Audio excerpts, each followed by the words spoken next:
Assalamu alaykum hormatly illäşler. Şu gün 2026-njy ýylyň 20-nji fevral hepdeniň 6-njy güni hoş geldiňiz. Türkmenistanyň Demokratik Opozisiýasynyň platformasynyň kanallarına. Hormatly illäşler, ina Ramazan aýyňyz gutly bolsun. Hemme dilegleriniz, arzularyňyz Allahyň Hudaýyň ýerine ýetirsin. Şuňky biziň temamyz gara blogyň we halkyň aladysynyň tapawy nämede? Şu barada görmezler. Şu gün bolsa häzir men gepleşimde Muhammed Ağa gatnaşýar. Olum gelmeli. Muhammed Ağa gelinçe men size bir näçe kadrlar okudyn. Hormatly illäşler. Türkmenistanyň gelin kadrlar düýün bire jaňa diýip aýtdylar şu ýaly yer tupan turdy marda Aşgabatda. Şu wagtda açyk video görüň. Ağlat bolup bu yerlere gelmişem yandırdı canımı sayyadım yandırdı canımı sayyadım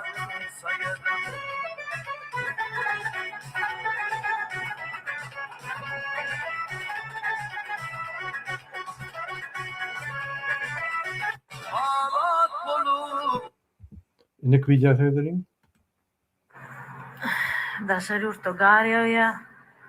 Bizde de ine gum ýagýa. Gürlýaly. İller ulýan söýülleriň adyny ýazýarlar. TikTok garda. Bir ine gumda ýazýar şeyden ol ýürek sat çekýärler öňe. Ne? Şu jaga deri. Şular ýaly gar, gum nirde gördüňiz?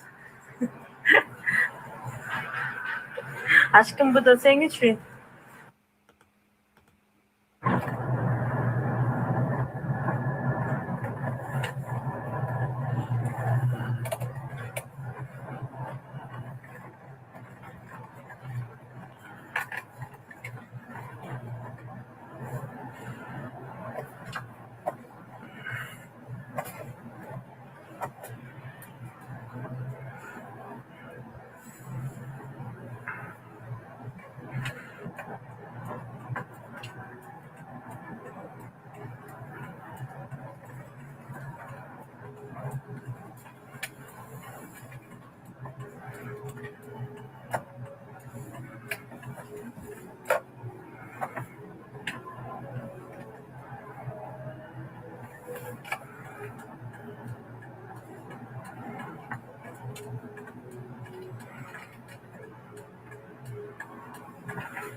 Bu bolsa başka adlar ýollar boýunça ýene material geldi. Vilayetleriň ýollarynyň erwetligi. Bu köre ýasnada. Görür ýalakda ýollar.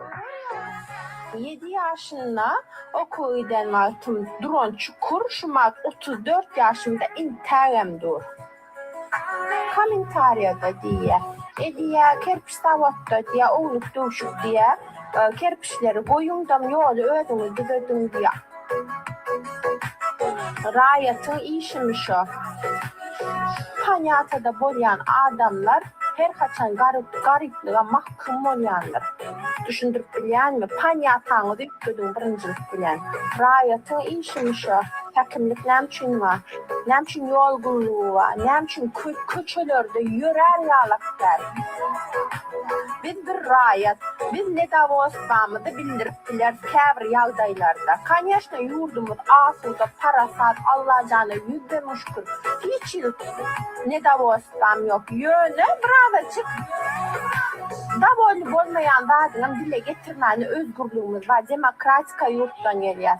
Ýollar düzelsin, başga hiç zat islamyz ýok.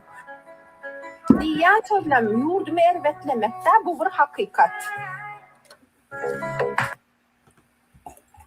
Ýollar boýunça bu ünsüren dinleň hormatly illäşler.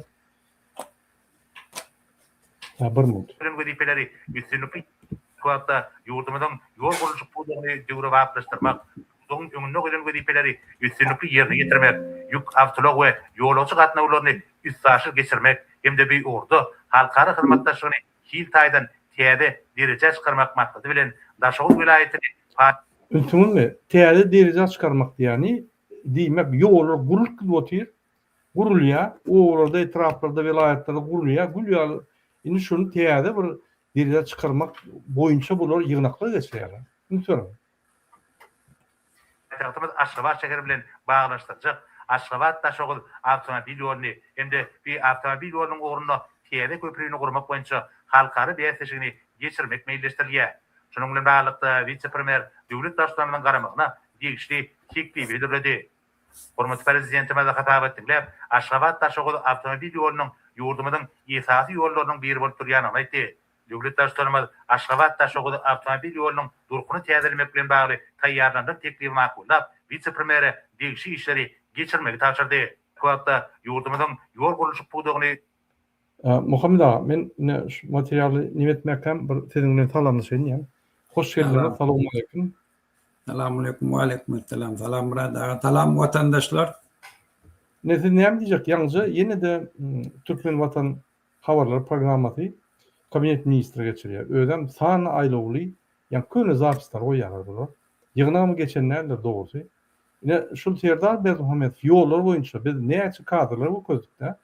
Näme jogap berýär? Näme ýygnak geçirýär? Ya biz gürkeden kadrlarymyzy tersen ağlaryň edýär otur. 36 ýylda Türkmenistan näme gazandy? Ne şöyle näme görün berýär şol Serdar şol ýa ministra. Şunu wara ýakasyna tutup ýerim salap vurmaly şunu. Täze bolsa da. 2 günde näme etdiň? 2 günde näme planyň bar? Näme etjek? Näme ýolda ötjek diýip. Ýok bu san tehnologiýa arkaly ýa daşda ödem bunkerda men niýe de Hudaý bilsin. Oturun ýerine ýygnak geçirýär. Ýol boýunça. Muňa näme diýjek Muhammed ağa? Bir komentar berdiňiz? Murad ağa, men şu habar gördüm de odan ben bir haptalydan begenýän, bilýän näme üçin begenýän. Inni 36 ýyldan soň bu haramzadalar bütün Türkmenistanyň baýlygyny direksiz uruşlara, zatlara sarp edip gün her hepde 5-6 adamyň janyny alýan ýoly üns bermäni inni biziň halkymyz iýdigiderli videolar goýup şu ýoly döwletiň ünsüni çekdi. Häzir Serdar yaman erbet ýagdaýda. Ne hakat bilen oňşýa, ne awraýy we öz döwlet strukturasyna. Inni dola anam Serdara kaçan. Şol için inni bir ýyl edip şonu täzelejek bolýar. Şol için hem şu inni Aşgabat Daşoğlu ýoluny gurjak diýip şoňa ähleke çykyş edip aýdany. Ýöne men aýtjak bolýan, dik kaç nimetmek, dik kaçmetmeklik hiç rezultat bermeýär. Şol için Serdar eger şu işi etjek bolsa niyeti birinciden bütün guruluşlary yatırmalı Türkmenistan'a. Direksiz guruluşlary yatırmalı. Şonu yatırmasa ýolları hiç wagt pulum tapmaya etmeýär. Boldy Murad ağa. Doğru diýen. Ine men şu diýeniňize goşulýan. Şu günü vilayetleriň ýagdaýy gatar. Biz ine bir ýyl bäri köçürüp okudykda ahir iýgelep muň ýa kelletine guýduk. Şu ýollar oňurmasa halk häzir galar. Sebäbi mümkin. Köçä çyk bilen o. Palçyk, suw, ýa-ni daşar bir çyksan gelip üstüňi ýuwmaly, nemetmeli aýaklaryny ýuwmaly. Ondan bir zat bom 20-nji asyrda Arkadaş şäher bolup kimeler bolýar Arkadaş şäher. Arkadaş şäherde ýaşaýan adamyň bir 30% bardyr bolmasyndan. Beýlik vilayetler näme ýaşamalamy? Ýollar bolmalamy, köçe çykmalamy, çağal mektep gitmelimi? Şöyle skor pomoş gelmelimi? Bu näýli? Hemme zat durulmaly. Diňe ýollar däl, ýa-ni diňe Arkadaş şäherinde hem gönül şo köçüre bolup şöyle kabinet ministri bilen durup şöyle maşinler çekip derre oňurmaly şonu. Bu bolsa ýygnak geçirýär. Öňküden emmeter ýollary ýokary derejä galdyrar diýip. Hamala oňur ýoly oňur gelýär. Hamala oňurlýar ýollar.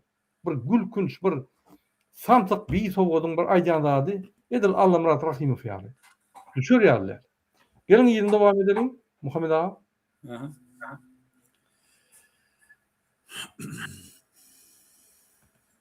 Yurtların avraylı yukarı okul mekteplerine bilim almak için giyin mümkünçülüklerin görülýändigini, munun milli iqtisadiyetimiziň puwdaklaryny yukarı dereceli hünermenler bilen üpçün etmäge ýardam berýänini aýtdy.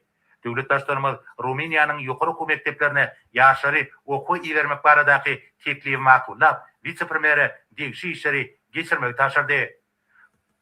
Ine Ferdan, şunu näme diýjek Ferdan? Türkmenistanyň okuw mekteplerine ýa-ni çärler geçýär. Bilim alybilen oklar. Görgürler giri bilen oklar bizim vatandaşlarymyz. Çağlary daşurda gidýär. Olar bir ýa-ni näme diýär? Bolçakya ruhsat berýänlik gidin. Ýöne konvertasiýasy neden ok? Bular derrew gulçulugy berýär. Muhammed ağa.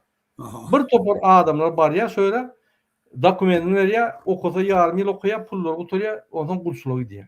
Yani stroykalarda bir düzgün ýagdaýda, bir kanun ýagdaýda işlemeli bolýarlar we şol ýerde ýa weýran bolýarlar, ýa da travma alýarlar, ýa da ýygyny polis gowlýar. Gara betbagçylykda. Sen egerde okuwçylar daşyna goýarýarmy?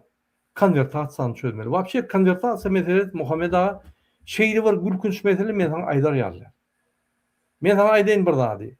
35 ýylla Türkmenistan döwleti garaşçylyk bir tarap diýip jar edýär. Onu çağırıp 150 milyon dolara obyektler buraya. Yani Türkmenistan'ın içinde arkadaş şehirli buraya. 450 milyon dolara mescitler buraya. Azerbaycan'la milyonlar dolara yani okul mektepler buraya, mescitler buraya. Orfiyette mektepler buraya. Nemede yani Taciristan'la buraya. Yöne konvertasiya yok. Men şunu düşünemem. O ne devlet olya manadım musur. Hiç kime gerek gel. Türkmenistan çıktın işlen o. Hatta Türkmenistan'ın içinde de hem Qarabağ'da çalışmayan pullar nizakonlu, nilegal. İstediğin adam tutup vakit bolya.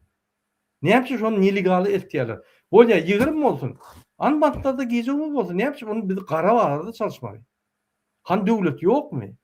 Ne şu soruga da bir cevap verdim. Bir Murad ağa şula diňe şoň üstü bilen o pul gazanyp bilýärler da. Diňe şol ýurdy tala otirlonda. Öz ýegerlerine konvertasiýa etýär, a beýlekle konvertasiýa etme. Ozam türkmen manadarlar ýygnaýarlar da berdi Muhammed kitap çykarýar, kitabyny satdym etýär. Şondan gelen pullary 2 manatmy 3 manat $1 konvertasiýa daşar ýurdy goýar. Şol için eğer konvertasiýany reynişni baha bilen etdigi bu hukumetin dargadygy. Hiç ýyly pul ogurlyk etmeklik onun öňkü ýanak, iýini ýitirer ýanak zat ýok. Ogurlayan pullarynam kanunlaşdyryp bilmeýärler. Şol için bir döwletiň durallygy şol çorny kurs bilen gassudawsyny kurs bolmagyndan var. Ondan sonra dünya cemiyetçiliğini anlamak için atçöt yazıya bizim pensiyonerlerimiz $50 alıyor diye. Ne manat? $50 mesela 150 manat beriyek diye 150 manat o $500 oluyor. 1500 mesela şunu yana edip hem atçötlerine de şunu geçiriyor. Doğru. Yine yolda boyunca ben bir video koyayım. Şu bizim vatandaşımız oldu. Şunu men her şunu iyi vereyim. O koyayım. Ya gatwajyp şu video. Muhammed ağa, men şunu tapyňçam, biz başga video seyredelim. Odan men arasynda taparım. Indiki video seyredelim. Diýerler hemmesi ýalançy, maşinik bolup ütgäk diýär Murat. Näme şoň ýalka diýär. Hawa dostum da şaryurtda kılan hemmesi yalançı bolýar. Köplen yalan söylüyen adamlar da şaryurtda bilýärmi? Näme üçin yalan gürleýärler?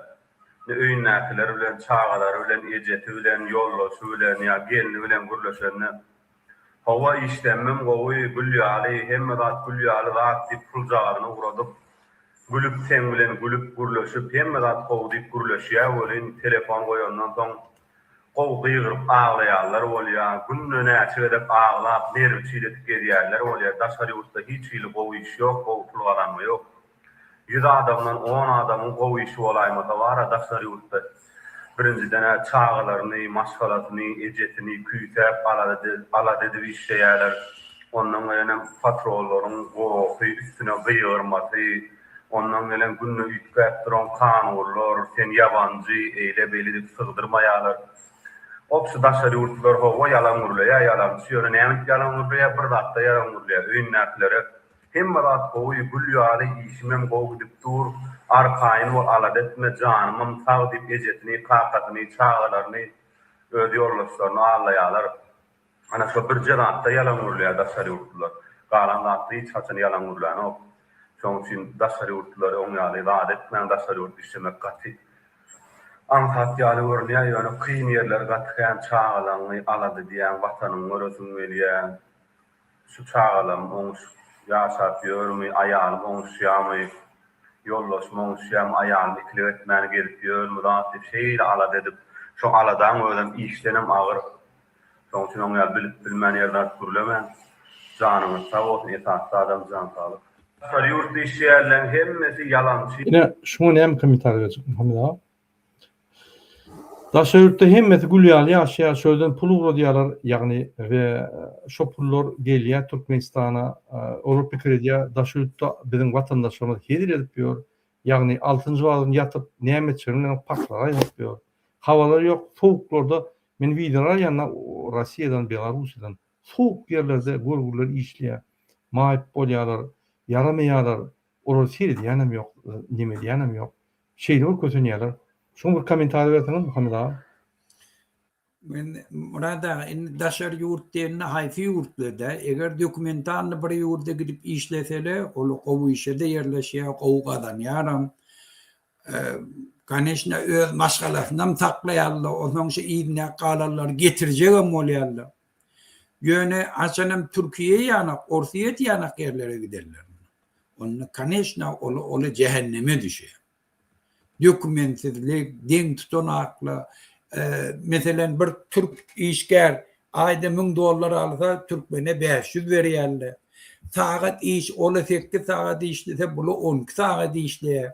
Üstüne arkaýyn gıýgyry bilýärler, arkaýyn işden çykaryp bilýärler. Ondan soňra pasolstwadaky işleýärler, buluň dokumentini düzeltmäni bulary gulçylyga berýär. Onuň конечно, olar hemme tarapdan gyn.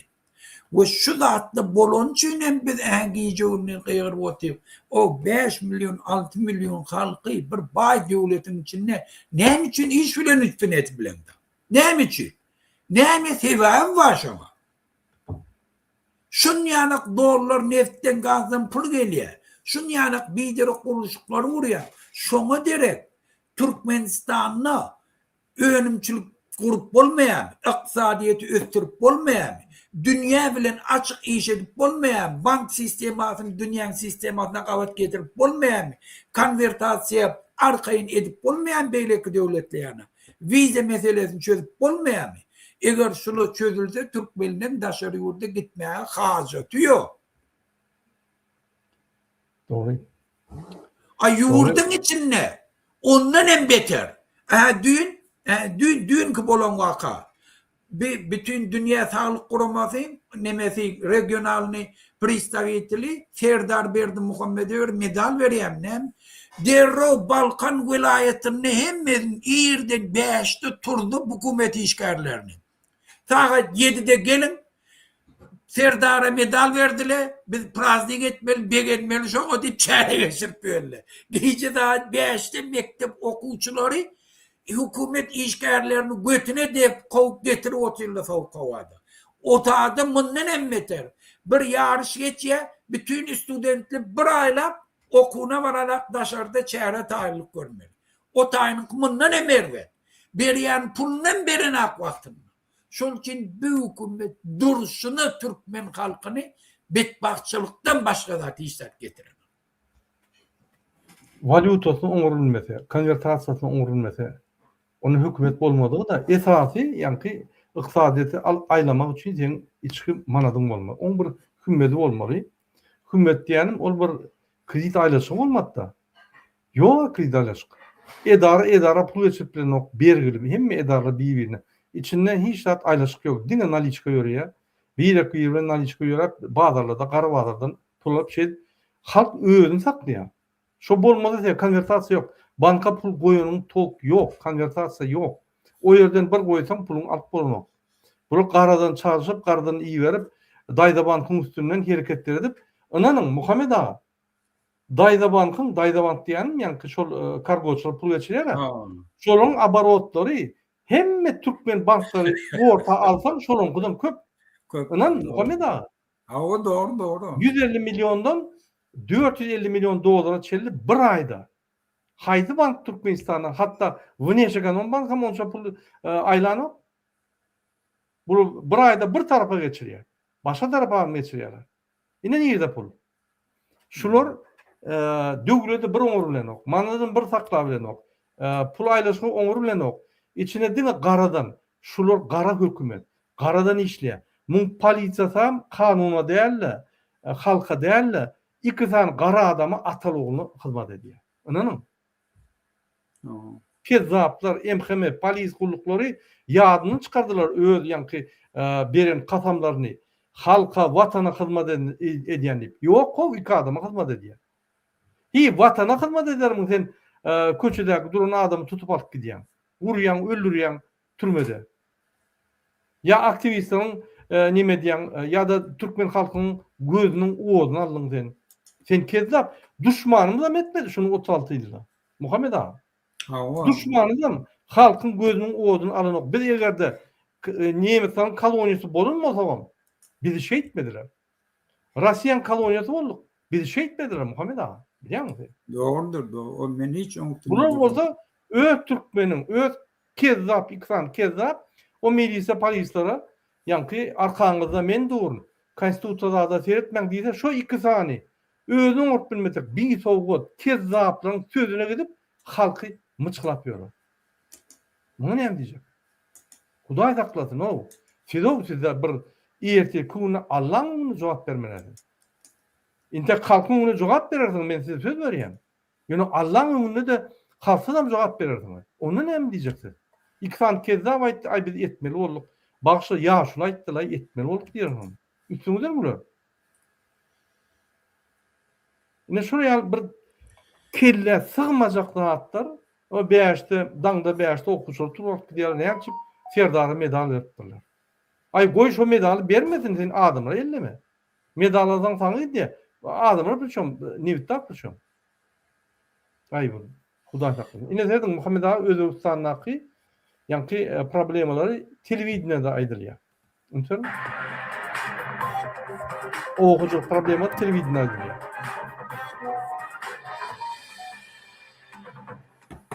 Assalomu alaykum aziz yurtdoshlar. Efirda Xorazm 24 informatsion dasturi. Xiva shahrida suv xo'jaligi masalalari bo'yicha O'zbek-Turkman hukumatlar aro komissiyasining 5-yig'ilishi bo'lib o'tdi. Bu haqida muxbirimiz so'z yuritadi. Mazkur uchrashuv ikki qo'shni davlat o'rtasida suv resurslaridan oqilona foydalanish, transchegaraviy daryolarni boshqarish hamda o'zaro hamkorlikni yanada mustahkamlashga qaratildi. Yig'ilishda har ikkala davlatning hukumat a'zolari, suv xo'jaligiga aloqador vazirlik va mas'ul rahbarlari ishtirok etdilar. Unda Amu daryoning suv resurslaridan birgalikda foydalanish, monitoringini tashkil etish, suvning to'siqsiz o'tishi uchun qirg'oqlarni muhofaza qilish va kanallarni to'g'irlash ishlarini olib borish, suv yo'qotishlarini kamaytirish bo'yicha qo'shimcha chora-tadbirlarni tashkil etish kabi bir nechta masalalar muhokama qilindi. Yig'ilish davomida tomonlar muhim masalalar yuzasidan fikr almashib, kelgusidagi amaliy vazifalarni belgilab oldilar. Ma'lum kelishuvlarga erishildi. Umuman bugun 11 ta masala bo'yicha muzokaralar olib borildi. Shu masalalarda to'liq bir-birimizni tushunib, anglagan holda kelishuvlarga imzoladik. Qarshidagi magistral kanalda ularning suv oladigan nuqtalarida ba'zi joylarda yana qo'shimcha suv olish harakatlari bor, qo'shimcha yer ochish harakatlari bor. Shularni yana bir qayta ko'rib chiqib, inventarizatsiya qilamiz deb kelishdik bu. Turkmaniston hududida joylashgan O'zbekistonga tegishli bo'lgan suv xo'jalik obyektlari ham yana bir marta xatlovdan o'tkaziladi va tegishli choralar ko'riladi. Kamida mana Sariqamish ko'li bor, Ustyurtda bir qism Qoraqalpog'istonda ahamiyati bor va ko'llarni muhofaza qiluvchi Azyorni kollektori va Daryoliq degan kollektorlar bor. Shularni suvni olib borish kerak, bu yerda tozalash ishlari va rekonstruksiya ishlari bajarish kerak. Ular bo'yicha ham kelishuvlarga erishdik. Besh правительство etene komissiya. Mazkur uchrashuv samarali bo'lib o'tdi. O'zbekiston Turkmaniston o'rtasidagi suv xo'jaligi masalalari nafaqat qishloq xo'jaligi, butun mintaqa ekologiyasi uchun ham strategik ahamiyatga ega. Hamkorlik doirasida dolzarb masalalar ko'rib chiqildi. Tadbir yuqori saviyada tashkil etilganligini ham aytishim joiz. Muhimi muvaffaqiyatli bo'ldi. Ushbu 5-yig'ilish yakunlari bo'yicha tegishli bayonnoma ham imzolandi. Kelgusida barcha amaliy ishlar shu hujjat asosida olib boriladi. Ishonchim komilki, bu mamlakatlarimiz orasidagi hamkorlik rivojiga yangi Qara qıytgaça aytsamda, şol Özbekistan'da suv meselesine katıl seriyalar ve zeykeşleri, kanallar, kolektorlar arasalayalar. Ini Türkmenim öz yerine etmeliler şunu. Eden o. O da şu sebeple bunlar yani gelip bağırıyorlar Türkmenistan'a. Yani şu ediyelim etmeyelim ne yapıp eden oklar deyip. Yine şu reali bize hem de zaval. Huday takladın. Yine gıynansam hatta gongşu devletin önüne de biz pazo. Muhammed ağa. Şu meselede. Yani zeykeşler, kanallar, kolektorlar arasalamakta. Sebebi hem mesele zayması yazın yani. Argatlaşım var da. Ne şonam bellek geçerler özökler. Özökler öz problematından aydık geçerler. Televizorda da diyorlar öz problematın. Problema yok. Bizde olsa aktivistler problematını aytsa olur tutup durmaya batırlar. Muhammed ağa anlamarsan gidip Türkiye'den oğurlak kaydiyorlar. Şunu aytmadın deyip. Özökler aytsa ne yapacak özökler tutup alıp giden oklar. Burada Türkiye bir yerde bir daha aytsa tutup alıp gidip o beylik devletlerden oğurlak kaydiyor. Burada men 2002 yıl yadımdan bolsa şol. Men şol neme var paroxot yanaklat bilen Amuderiyan üstünden şol neme barya Özbekistan'a gittiyen bir şaha var şotadan. Şotadan şeyle gittim şol üstü bilen. Şol Özbekistan'ın su hocalık şol neme zemli soslun dağıtılan bir ovası var şu tayda Karaköylü'ye. Şun başlığı şu tayının iyisi olu Türkmenistan'ın içinde Özbekistan'dan aylık alıyorlar. Şun başlığı bilen şu tayda ayladı men şu tayda emmeyri. O zaman görke diye gözde diye her 500 metreden diye bir tane zemli sos bulmalı diye. Özbekistan'a gittiğine seyretti her 500 metreden doğulu arastalayanlar. O zaman Türkmenistan'ın absolutno yok. İşleyen yok. Hem batık bitti su giden aktı. Hem suları Özbekistan alvatıydı. Gözde bu haramzadalı yurdun aladısı diye bulan kellesinde. Yoksa yer sen şu demeyen arastalasan su giden kanalları. Su'un köp giden.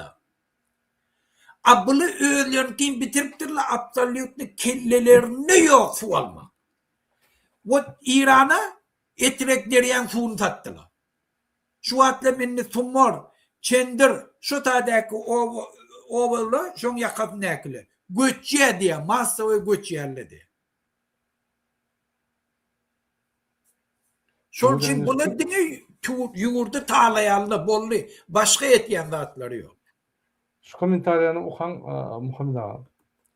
Televizyon açsan dini oğudun vurun avat atman, asud atman. Bizde ak, bizde yok asud atman, avat atman. Biz tarafta asman deşik dedi. Hay Allah. Asud atman arkadaş şehirine var. Şondan sen daşına çıksan asud atman bu torya kıynan tamam. Şunun için o da yok. Aşağında da konvertasyon yok. Haklar yok, adaletlik yok. O yerde işler yok, hiç sat yok. Hani arkadaş şehrini kurulurlar. 3 aydan beri bana canı diyorlar Murat ağa ayıp ver şunu. 3 ay aile alamaz diyorlar. Kurmanlı Amerika'ya gidip pulak gelecek deyip ayıttı bir de şunu karıştık diye geldi, boş geldi diye. Aylık yok ve niyem etmeli diye. Kurbanlığın başka yere ivet olmaz mı kadiva diyorlar. Kurbanlığın gitmez, inisiyerdar diye Evrosayı'da pul dilemene. Şu atalı oğul pul tapmasa bunu kaçmalı. Halk bunu iyiye. Eyyem organlarım yürüye düştü diye bunlar bilen gelecek yok diye. Biz iksan kezzava doğduğu hizmet ediyenimize düştük diyorlar. İnni polislerim diye. Yine polislerden gelen mesaj. Ben yine halkımıza afitsalına diyen. Yine polisler afitsalına diye 4-5 yerden yol boşuray diyen. Hedir Ramazan bayramında halk kalsa şu gidip kurbalayını tutup köpet dağdı ağacın aşağına assa da zat diyecek geldi. Kaytip koşulacak diyorlar. Bolun doyduk diye. Halk doyurmadı bir ağırbaşı doyduk diye. İnni hayır işlat diyecek geldi halka. Gitsin hana prezidenti, hana milli lideri, hana halk. Nimet şunu etsin biz inni koşulacak gel. Biz koşulup 36 yıl yani halkı edip Nimet'e döndük. İnni öğleresin diye. Yine gelen haber. Murada, men sana hazır şu at bir neme uğrattım bilin Azatlık Radyosu'ndan. Alo. Eşliyor mu? Ha, işte. Şu linki aç şu tadı 17 mundundan başla. Azatlık Radyosu aytıyor. Kenben içindeki işleyerler, mehemen içindeki kadro ofislerleri açık aytıyor diye. Halk eğer diye protest etmese şu at diye. Onu geç olur, şu at edin diye. Yoksa uzağa çeker bu karandardan diye. Hükümetin içindeki işleyen ofislerle, armiyadakiler, polisiye, kenbedakilerin hemmesi bidar. İnni şola halkı proteste çıkmaya çağırıyor. Bizim halkımızı kutlamalı zatla. İnni bir tofor diye emosyonu taklat bilmeyen niye? İnni kıygırıp başladı diye hükümetin üstüne. Hükümetin içindeki işleyenle şeyle diye. İnni şu aktivistlere sesini çıkarayan adamlara söven akla diye. Aytem etyen işini doğru diye aytıyor diye. Ola ba koy sesini aydı otilla. Şol için vatandaşlar şu bizim kahraman aktivistlerimizin eden hareketi hükümetin içindekilerin içinde de bir umut üretti. Olu da görüyor halk ayağa kaldı. İnni hem medat düzeliyor. Bizim şuna koşulsak diye. İnni öz akballarını haramzada bağlamayalım. Biz doğruluşları gözden düşürdük. Şunun hiç kimliğini, çöp başılığını, akmaklığını, nadallığını subut ettik. Dünyada hiç kimseleri kollamayacağını subut ettik. İnni dene halkın köşe çıkmaya kaldı. İnni adamlar, biz mescide var diye da halka. İnni şu mescide eltmeyen yörellere inni olan kahar geliyor kendi beşniklik. Öğleri Müslüman, ne için mescitlere bardırmalı adamlar deyip üstüne kıygırıyarlar diye hükümetin içindekiler. Handın bäli Muhammed Ağa yönetimden burada da şu bizim aktivistlerin tutulup gitti, käbiler öldü, käbilerine yankı şikayet etti, käbiler gizlenmiyor, yankı şonu da görüşüyor, käbileri risk alıyor, hem risk alıyor. Doğumların aşağında biz risk almadan, ağzaltağım doğumların dışında alıyor, hem risk alıyor. Yine şu yankı emhemen polisin diyen sözleri bizim neticemiz şu. Dine bizim de halkımızın ve aktivistlerin işlep 5 yıllık ünför 35 yıllık bu propaganda yürüdüp Allah yankı paçamız prezident zat deyip olmaz yüzüne seyretmeliler. O ne paça din bir zat diyecek. Yankı yaşullıydı. Gürközme bilen hareket edilip konstitusiya depilip atası oğluna geçirip karar et bolca karanlıklarını istenerim. Onam Türkmenistan vatan haberleri Türkmen Portal, MİT, bir topor televideniye, gazetler, jurnallar, şolar, go'llap, trend edip, akıdıp, biz 5 yılla YouTube kanal bilen, TikTok bilen yendik şoları. Hem aktivistlere ve bizim halkımıza içinden video çıkarıp yadayanlara, hemmelerine köp tanar yakasın. Komentari yadayanlara, bir parvay değer öz vatanın adamlara köp tanar yakasın. Yine polis emhemen, yani esasi, korrupsiyan ve Gurbanguly Berdimuhamedow'un fundament hükmünde duran kuruma şolar bolmasa şol yıkılıyor. Şolar hem şeyle diye. Şolum edil uli propagandan, uli medya işlerinin neticesi. Gece günü çıkışı diye. Şolum netice şon. Yine şon için biz işler karanlardılar. Bay kıyık çerettiler. Ay peyda yok, direktif, ay eyderle, beyderle deyip. Doğru. Olabiliyor şimdi tesir varlığını. Şol için şu karandardaları öne duruyorlar. Ine serdin Muhammed Ağa dinle. Türkmenistan tarafından heni 17 olmadı. 17 gündü. Kararsız Türkmen News neşri berdi Muhammedov 17. Fort Lauderdale halkara hova menziline Boeing 770 Prezidenti berýän kasabatlaryna gaýtalanýan ösüş sanlary çeşmelerimizin aýtmaklaryna görä adamlaryň diňe gaharyny getirýär. Şeýle-de azatlygyň sökütdeşleri jogapkar wezipe bellenilýän adamlaryň inni onlar çeýlüäri ýa tutuluna meňzeýän umumy sözleri aýdýanlyklaryny, olaryň ulu gorkasyna işlemeli bolýanlyklaryny tas hem adamyň düşünýänligini belleýärler. Çeşmelerin aýry-aýrylykda beren gurrunlaryndan çen tutulsa, soňky ýyllarda siyasi aktivistlere, garaşsız jurnalistlere we bloggerlere garşy alyp barlayan repressiw göreş innediňe emkemi işgäriniň ykdysady gylyklanmasyna, ýalny bu ýerden ödüne nähiller bir maddi behwit gözlemegine daýanýar. Emkemi işgärleriniň başga pikirlere garşy alyp barýan göreşine hiç siyasi we ideolog sebäp ýok. Olar bu işi esasan öz güzeranyny gowlaşdyrmak üçin Berlin buyruk esasyna dowam etdirýärler diýip ýerli synç aýtdy.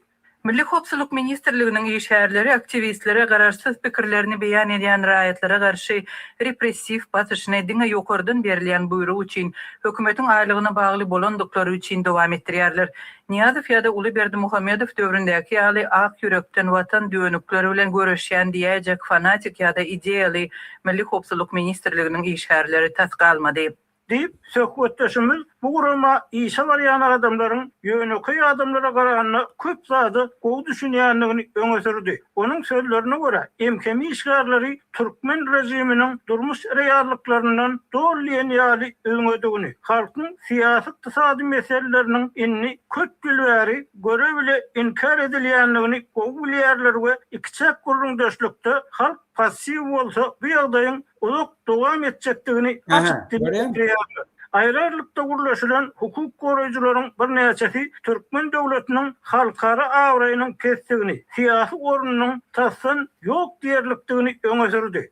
Türkmen döwletiniň dünýäniň awraýly syýasy guramalary ýa-da bileşikleri bilen içkin ynamdar gatnaşygy ýok. Bu ýagdaý kanun goraýjylarda rejimiň gelejeginiň gümürtükligi baradaky pikirleri döredýär. Diýip Daşoğully çeşme ýerli emkemi işgäriniň aýdan sözlerini salgylanyp aýtdy. Habarçylarymyz bilen anonimlik şertinde gurrundaş bolan harbylar we hukuk goraýjylar Türkmenistanyň güýç edaralaryna bir tarapdan rejime diňe aýly üçin hyzmat edýänleriň galanlygyny aýtsalar, beýleki tarapdan döwlet gullukçylarynyň içki näradylygyň artýanlygyny öňe sürýärler. Harbylar, hukuk goraýjylar bu näradylygyň soňky döwürde siýasy we ideolog renkleriniň hem görünüp başlanlygyny aýdýarlar. Nähilin bolsa 2026-njy ýyldaky Türkmen harbiýlary we hukuk goraýjylary 2006-njy ýa 2000-njy ýyllardaky adamlar ýaly däl. Mundan 20-25 ýyl öňkü harbiýler we kanun goraýjylar Sowetler zamanyndan galan kadrlarda, olar köp halatlarda ortada we Sowet ideologiýasyna ýykyn edýärdiler.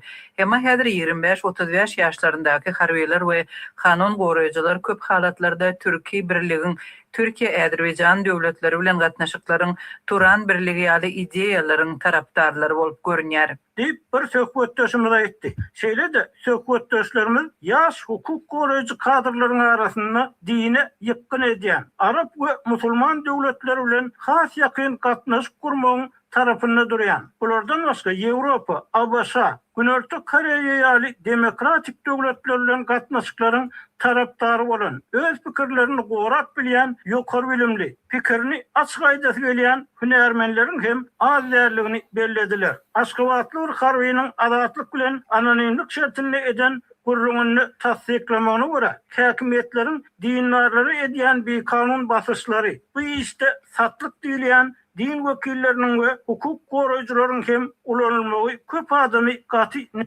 Umuman Muhammed Ağa ýene bir goýaýarmy? Allah'a takyň bir eşler ýaly. Ýene bir Şunu birazcık koy şunu yani diýgende bize mescitlere çağrışma näil täsiri bar. Nägile diýär. Soňky ýyllarda kanunlar gowy işlemän soň durmuşda kynçylyklardan başalyp çykmak üçin esasan öz ynançlaryna, gadymdan gelýän adamkarçylyk gatnaşyklaryna berip uýan adamlar kä halatda gaharlaryny saklap bilmän döwlet resmi görýärmi näil? Sözler diýerler. Aýry bitti guruluşan söwketdeşlerimizin bir näçesi inni Türkmenistanyň bir taraplygy barada edilýän gurulmalar hem owy karşylamaýar. 2026 ýyla gelip Türkmen harby we kanun goraja daralarında ýurdun bitaraplyk derejesiniň tarapynda durýanlaryň sany iş ýüzünde gaty azalanyp diýer.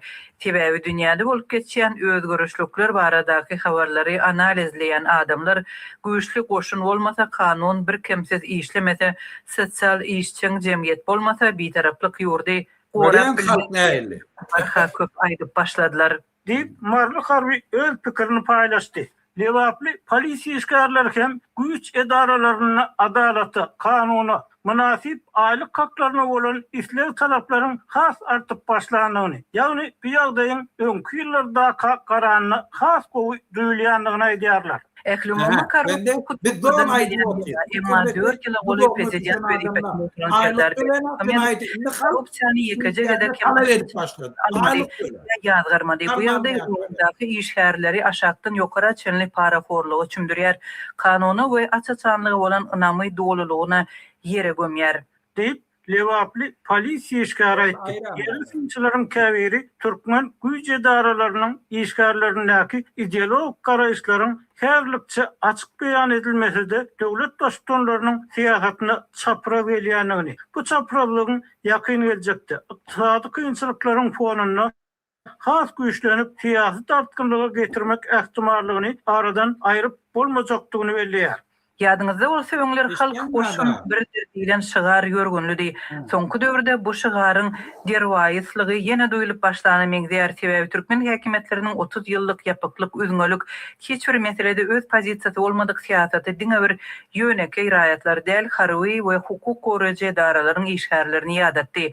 Olardaky içki narazalyk güýçlenýär diýsem ulaltma bolmaz. Ýapyk ýurtda habarçylarymyzyň ören terasapırlık bilen işlemleri bolýanlygy üçin bu pikir soramalaryny dogry wakaly sosial barlyk hukmyna siýasatlendirip bolmaz. Emma muňa garamazdan ýurt içindäki ykdysady we siýasy ýagdaýlara ýakyndan sinedýän bir näçe finçi harby hemde hukuk goraýjy işgärleriň arasynda ösýän nägiler barada aýdylýanlary tasdiklady. Türkmen rejiminiň alyp barýan siýasatyny oňlamaýan, pikirlerini dile getirýän adamlar diňe bir halk arasynda däl, eýsem döwlet emeldarlarynda güýç edaralarynyň işgärleriniň içinde hem köpelýär diýilýän dogry.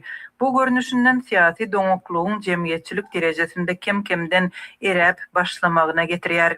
Deyip Aşgabatly siýasy finç aýtdy. Hormatly dinleýijiler, halk kitaplaryndan taýýarlayan gepleşiklerimizi dinläp, sizin hem öz pikirlerinizi, belliklerinizi aýtmaňyza çagyrýarys. Hormatly dinleýijiler, gepleşiklerimizi dinläniňiz üçin köp sag bolun. Muhammed ağa, men ýene bir gezek şol Azatlyk radio taýgulyny aýtjak bolýan şular bar. Öýler bir alt sanjak bilen giýje bunu işläp, bu maglumatlar ýerler we içine alýarlar. Bizem edil şu maglumatlar alýar. Bizim hem paralel maglumatlarymyz edil şonuň diýişi ýaly. Diýmek şu zatlar hem ýerde de bar. Bu radio Azatlyk professional ugrunda işleýär. Biz näme bolsa-da öwrenje şunu işte ýöne oro professional ýaly işleýär. Ine Muhammed ağa şunu näme diýjek? Inni men şuň habar berdi. Polis gullugyndan, ýagny men aýdyp durmaýyn. Mari, Leva, Daşow, Ahal, Balkan welaýatynyň polisler günaýdýar. Şu gerek näme etseňiz şonu edin. Ine halk, ine de siziň ýa-ni lideriniz, ine de siziň prezidentiniz. Arkadaňyz. Gidip tutsa diýäňizmi? Gidip öldürýäňizmi? Köpet dagyň düýbüne ağaçtan atýaňyzmy? İşimiz ýok indi. Boldy. Bize doýduk. Bizim geljegimiz ýok. Biz kösenýär. Bizim hiç bir problemlarymyz çözenok. Sosial problemlarymyz çözenok. Bizim öýde de gedaý, köçede de gedaý. Gedaý ýaly halkdan pul toplaýar. Biz bu ýaly ýaşap bilemizok diýip ine olamaýdy ýani. Bu näme diýjek? Murada o doğru, yani Azatlyk diýsem şonu aýdyp otdy. Inni güneş ofitserleri ben içindäki kadr ofitserleri halka diýe ayağa kalın diye. Yani diýmegi näme şo? Biz çağırandık, Muhammed biz çağırandık, polis ona çağırıyor yani diye. Polis ona çağırıyor. Bu şu hükümetin dargadığı, inni şular hiç anamı yok oradakilerine yok. ben ýagdaýym düzeldir diýip anamlary ýok. Anamları yok. Ýöne men ştada bütün hükümet içindäki işleyen adamlara, howpsuzlyk gullugyna, polisiýada, prokuraturada, wayennelere yüzlenjek bolýar. Şu haramdadalar, on düýüp başam Niyazov bir däbi giretdi. Şu adamlara aylyk az tölemeli, oňa jaý berip, bulary dank goýmaly özüňe, jaýyny aljak bolsam, bular näme diýsen eder diýip şu at ýokardakylar hemmesini elitli jaýlardan berip, bulary belgiledip goýdy özüne, dank goýdylar. Ve birda, üçüncüden bulary jinayata mecbur etdiler. Sen aylyk bilen günün görüp bilen ipotek pulunu töläp bilen oňa gidip kanuny bozup, sen ipotekan tölemeli, jaýyň saklamaly. On bermeli, viziyatkalarını bermeli. Şol için men şulan hemmesini aýtjak bolýanlar. Eger siz şu halka kömek etseňiz, diktator aýyrmakda, halk geljekki hökümet sizin hemme bergilerinizi geçer. Men şonu söz berýän hemme döwletlerde de bolýanlar. Sebäbi eger biz ýurduň içinde sizin kömegiňiz bilen parahatçılıklı siyasi geçirip bilsek, bizim yurdumuz köp daha utya. Şol çiğnen sizin şeyden hizmetiniz ederek, halkam size minnettar bulun. Minnettarlığına yankı diyen adımı sizin hakkınızda yerine getirin. Korkup oturmayın elinizden cayınız alınır deyip. Eğer halkın karşına isteniz, şu hükümetin gideceği gibi hiç aklın şuna şek edip oturma. Hem dünya şuna ruhsat vermeyenini, ola İran'ı, indi bu nerede öğünden tutup alıp gidiyorlar, görürsünüz. Madoran alıp gidişiyorlar. Haramzadana bir şey diyorlar. Sebep bunu yana adamla indi gerekke.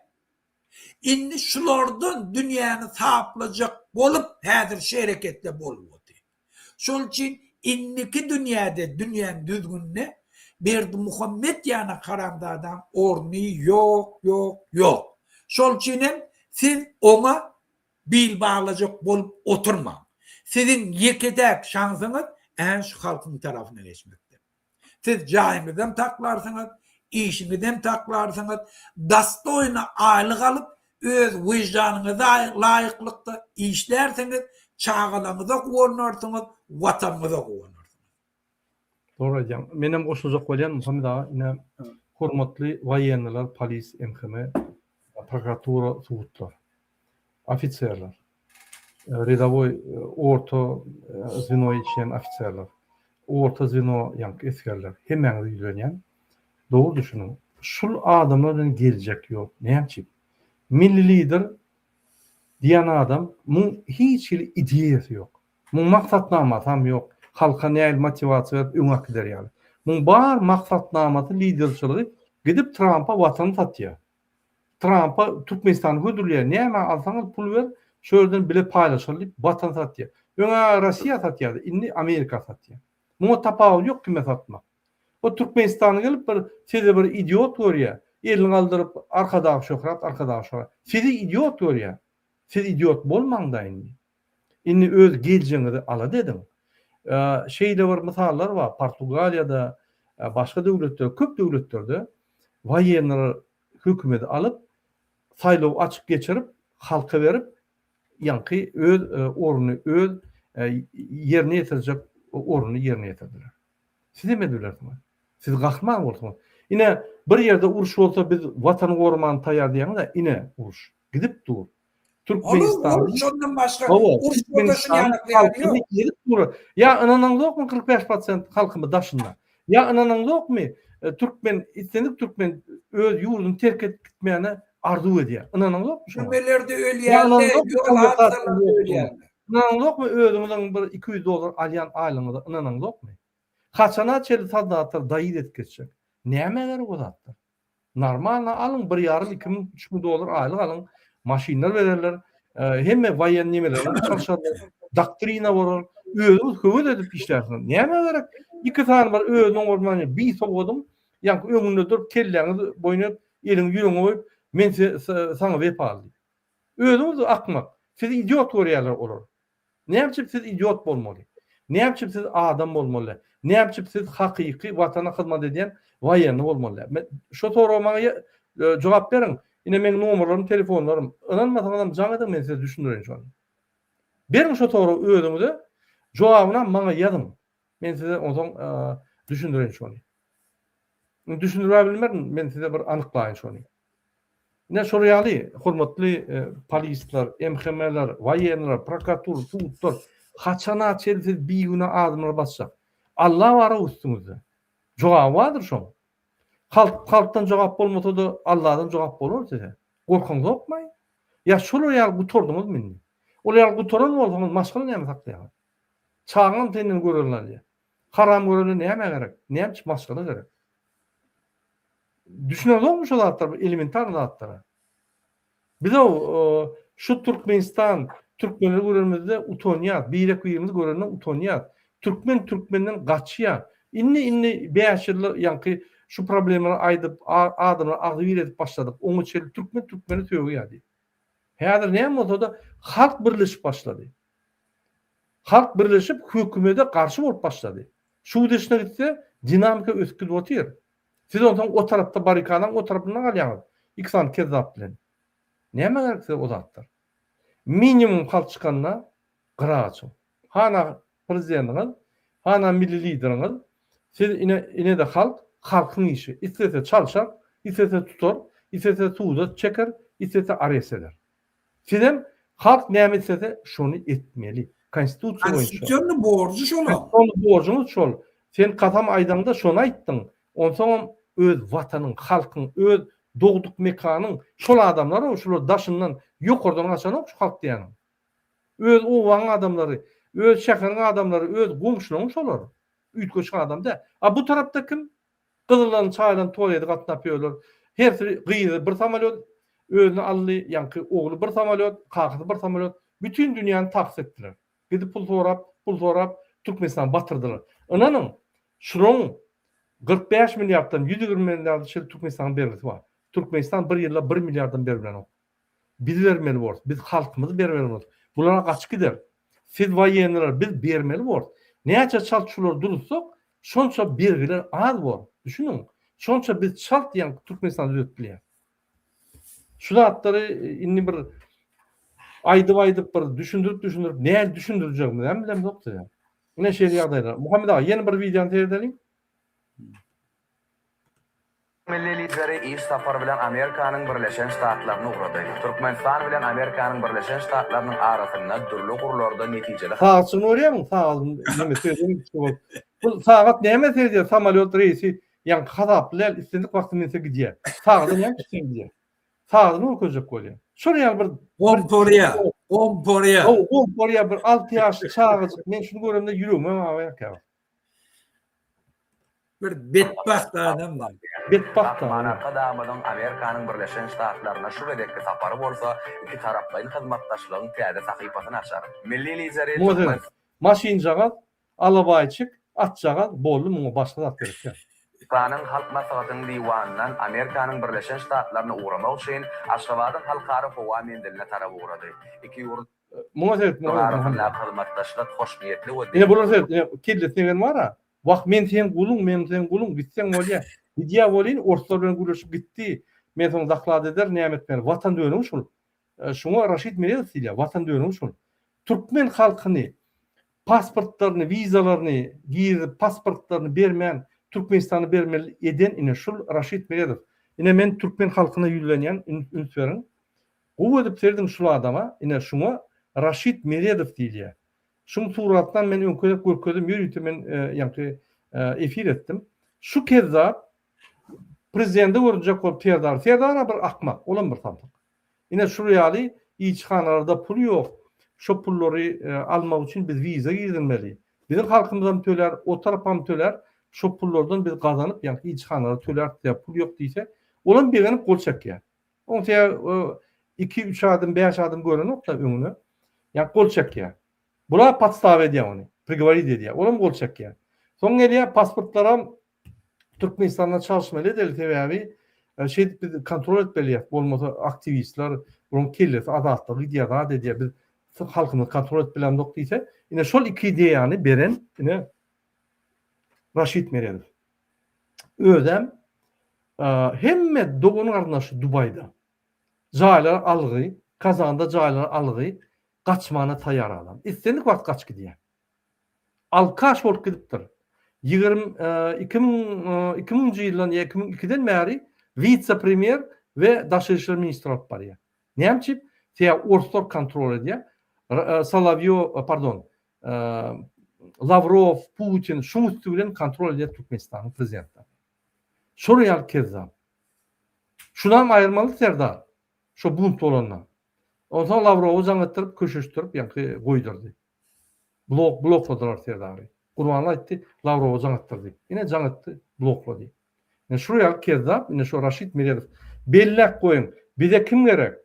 Bize Serdar Berdimuhamedov gerek, bize Gurban Berdimuhamedov gerek, bize Raşid Meredov. Şu üç adam kezzap gerek bize. Türkmenistana görün ýerinde ýülgörne tükürün. Halk çıkanda da bol ılgap tutun şunu gaçıp yetişmekler. Bize gerek şolar. Biz şunu halkın önüne hemme edin halka karşı hareketlerini suud etmeli ve öğülerini ayttırmalı. Saçını dik bolur. 6 aylap dik durur. Şunun ediyen karanlıklarını eşitiniz.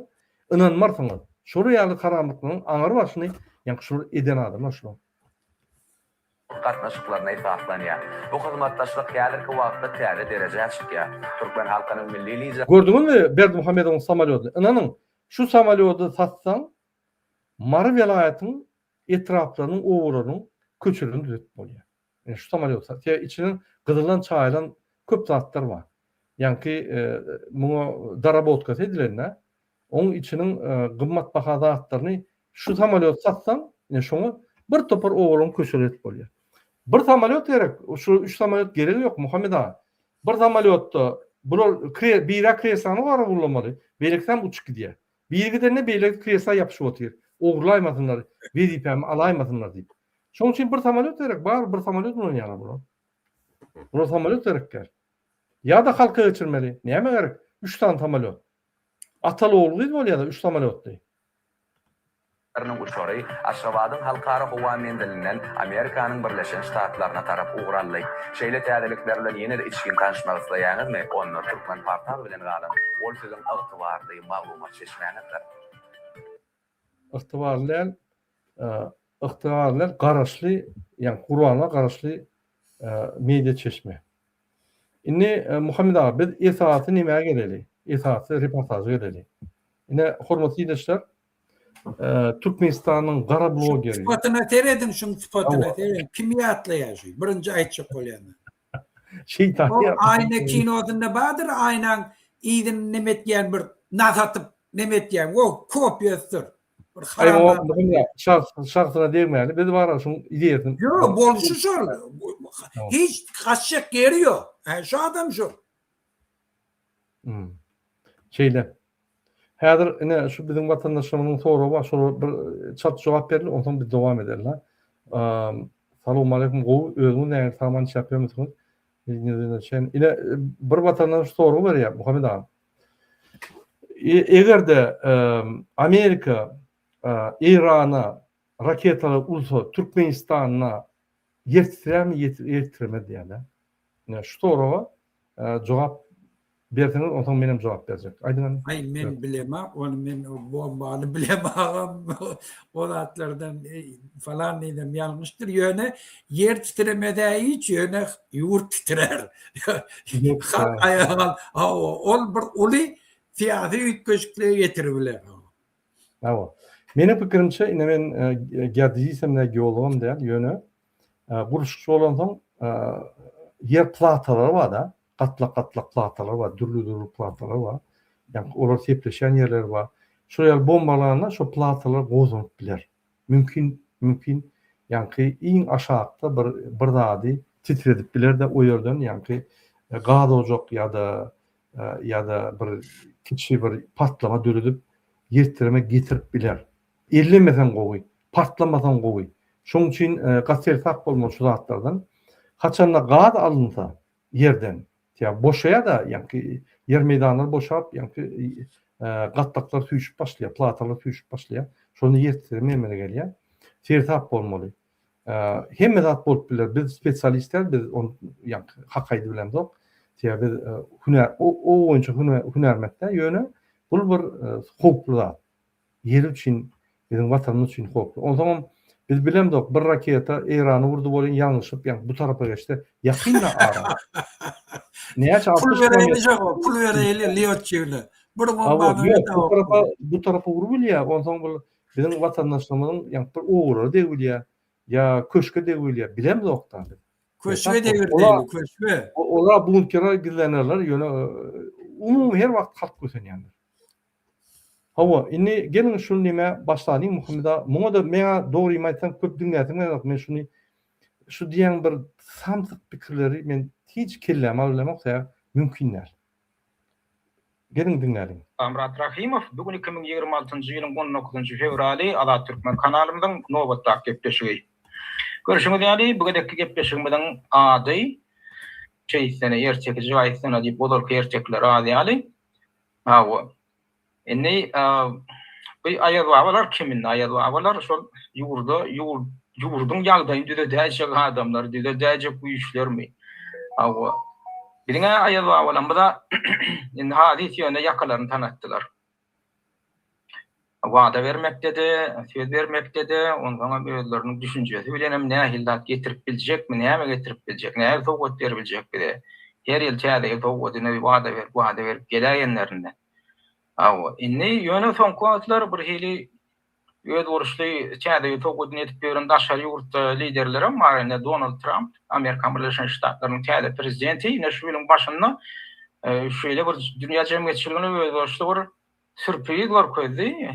Mafya şoňa özüne ýol berip bilýän bolsa, şonu medbilýän bolsa, şoňa öňüne alyp bolmaýan bolsa, öňüne alyp biljek başga mafiyada ýok bolsa, onuň edenetlik ýa-ni şu mafiýanyň edenetlige hasam ýol alyp gidýär.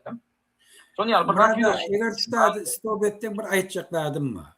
Bende şu başta giyinmeginde inni bir tofor aýat babaly öz aýat babalarymyz söz berip geldi. Şunu diýmek bilen näme diýjek bolýar?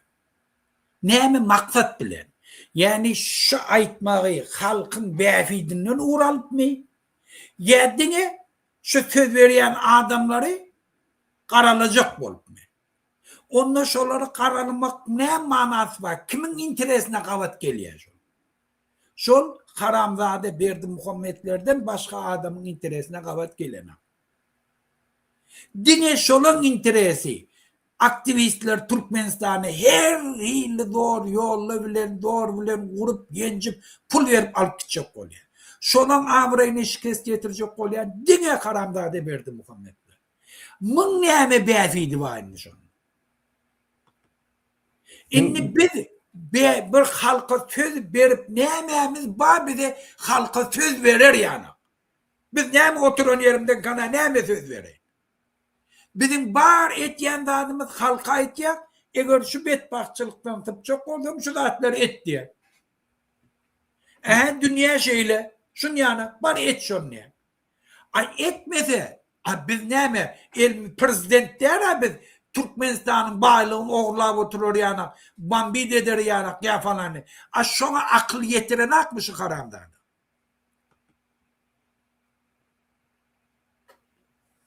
Men itaati ine şu adam bilen bir gidişen dadym Muhammed ağa. Ine bir kartina hersen, şu kartinada 99% Türkmenistanda jinaýat işler geçýär. Rejim halky gynýar.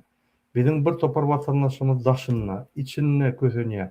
Bir topar hasalar bar, bir topar adamlar maňa jaň edip ýöne şu nemine şu gün gyn jaň edýär. Kömek. Ine şu adam bir ýerine kömek eden ok, nimeden ok, gaýtyp ol Allah murad bastyryp gitdi.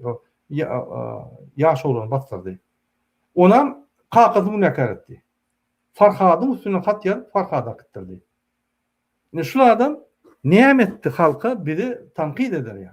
Bizi ýanky nime der ýa. Ýöne şol egerde men diýýän sersen şu bir kartinada 99% haramlık var, ona rejim edip diyor, o hakta gürlen o. Как будто yok ya, kâvat ayıp geçiyor. Ol mecdi proçum ayıt ya, mecdi proçum. Kâvat adamın yanına gitse, ünsün çekip ýene şolara öz FSB propagandasy ýöretmek üçin. Esasan aktivistlere yapışmak, uruşturmak, kılıçtırmak. Yine hemme 35 ýyldan beri edip gelýän zatları şul efiri çıkıp edýär. Yine men ofitsialna diýänler, şul Putin'i gollap, Ukraina'da sen faşistler diýip çykyş etdi. Men şunu hemme hat ýazdım. Spetslužbalaryna çekýän hemme agdyny ýumdy, gorkdy. Ayırdım bir topar video. O bir topar videolarını ayırdı. Indi Putin'in adını tutanlarla. Häzirem Trump eýle beýle diýip Putin işletýän. Putin bir halky 4 ýyldan beter bombalap öldürüp gelýär, onu zat diýen o. Trump RBDK nämiş Madurany aldy. Hawa Trump'am gowy däl. Putin o ýer ýok. İkisam bir möjek. Ýöne näçe bir aýdan da beýliksin aýdan o. Sen aradan aýlyk alýan. Yo burada dur häzir.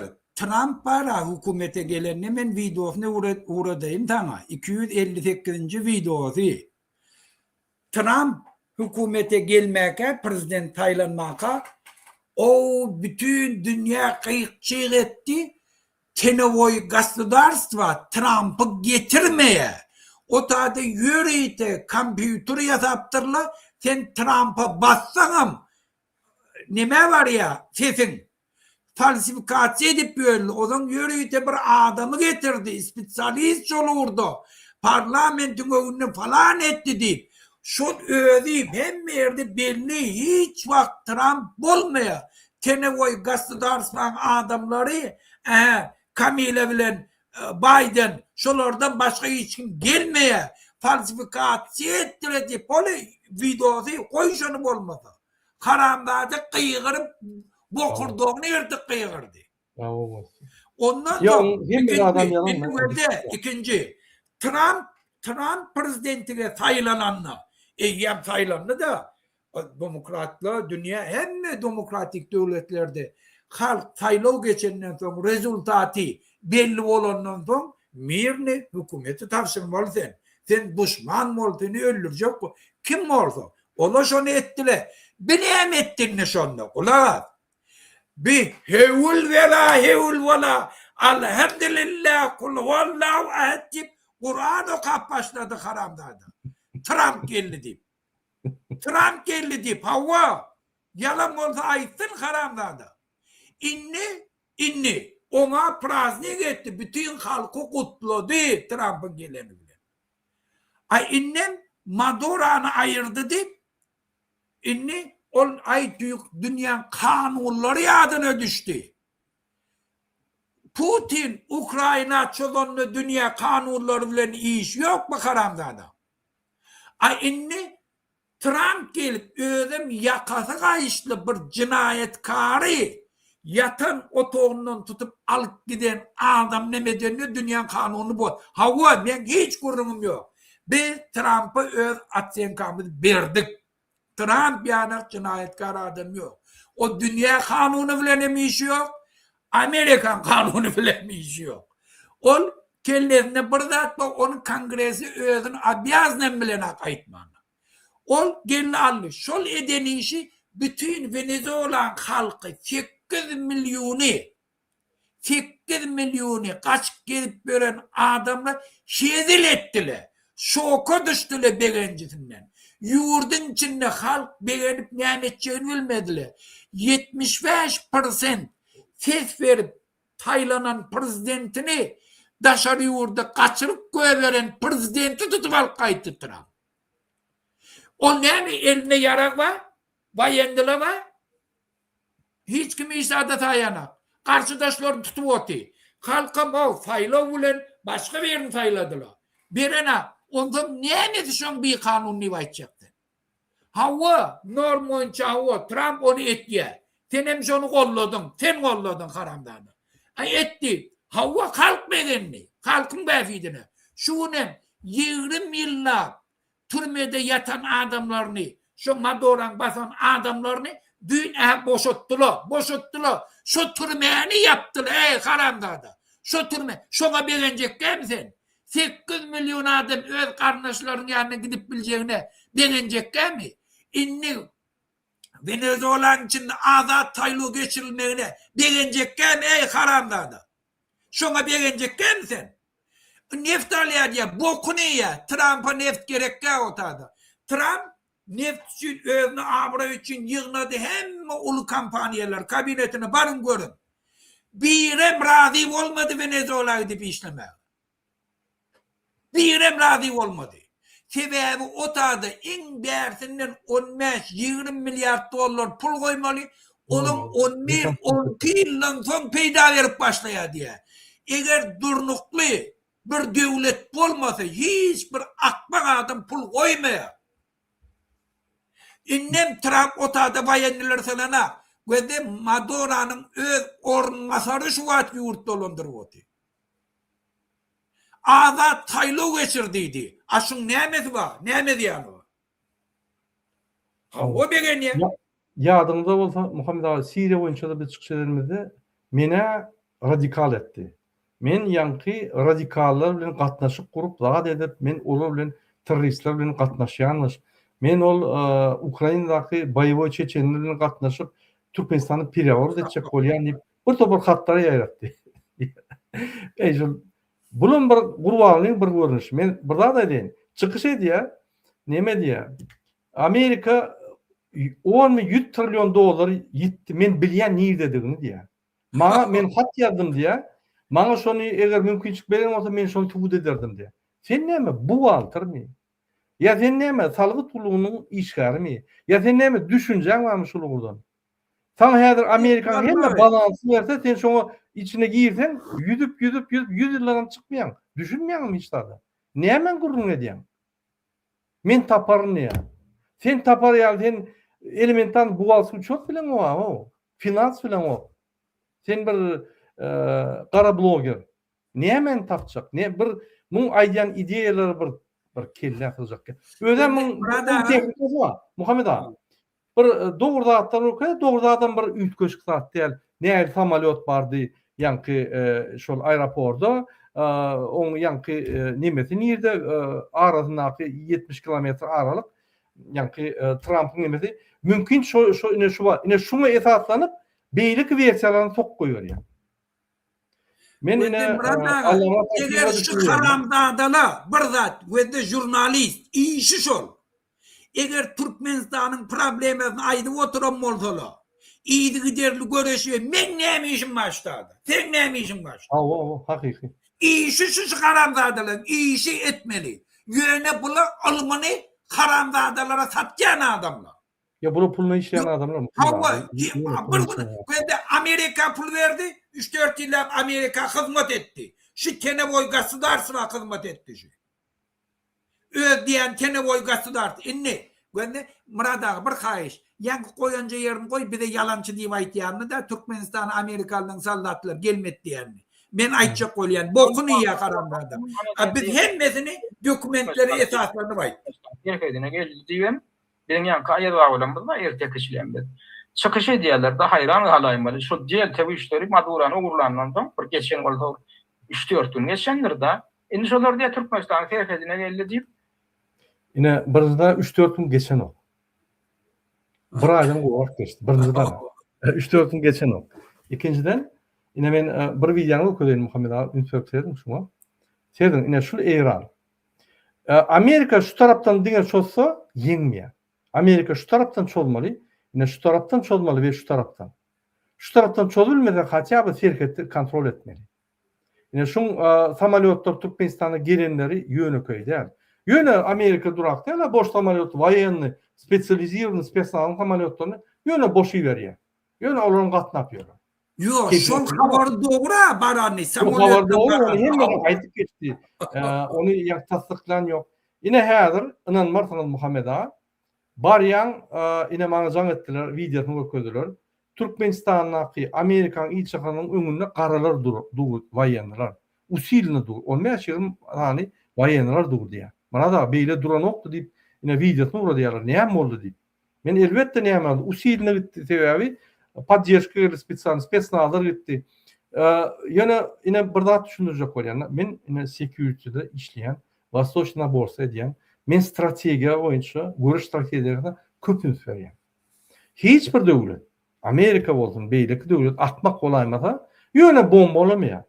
Ýokardan ýa-ni satelitden alýadanlar, aşağıdan ýa-ni içallardan alýadanlar we spetsnazyny urýar içine. Geyindirip ýa-ni Afgany meňdeşirek we şonu baýarlady. Ýalňyş uraýmaýyn. Şo dağlara bolon soň garaşýar şoňa. Näme şo garaşyp otyr? Hemme dağlara ýygnanynça, şolar ýygnanan soň, toşna bolon soň, bular urýar, bolmasa uranok, približitno uranok olar Rossiýa. Bular gaty berki işleýärler. Hemme dağda atmalar akla diýse-de, agylary kara dilli ogurlaýarlar. Awa, hemme dağda atmadan kontrol etip bolmak ýerlerden gerek. Ine soňky Izrailin ýerlerden alan maglumatlaryna görä hemmelerini kovdular bular. Yani iç hallarını. İnni teýärden içine salyp teýärden bilämeler bolmaýar.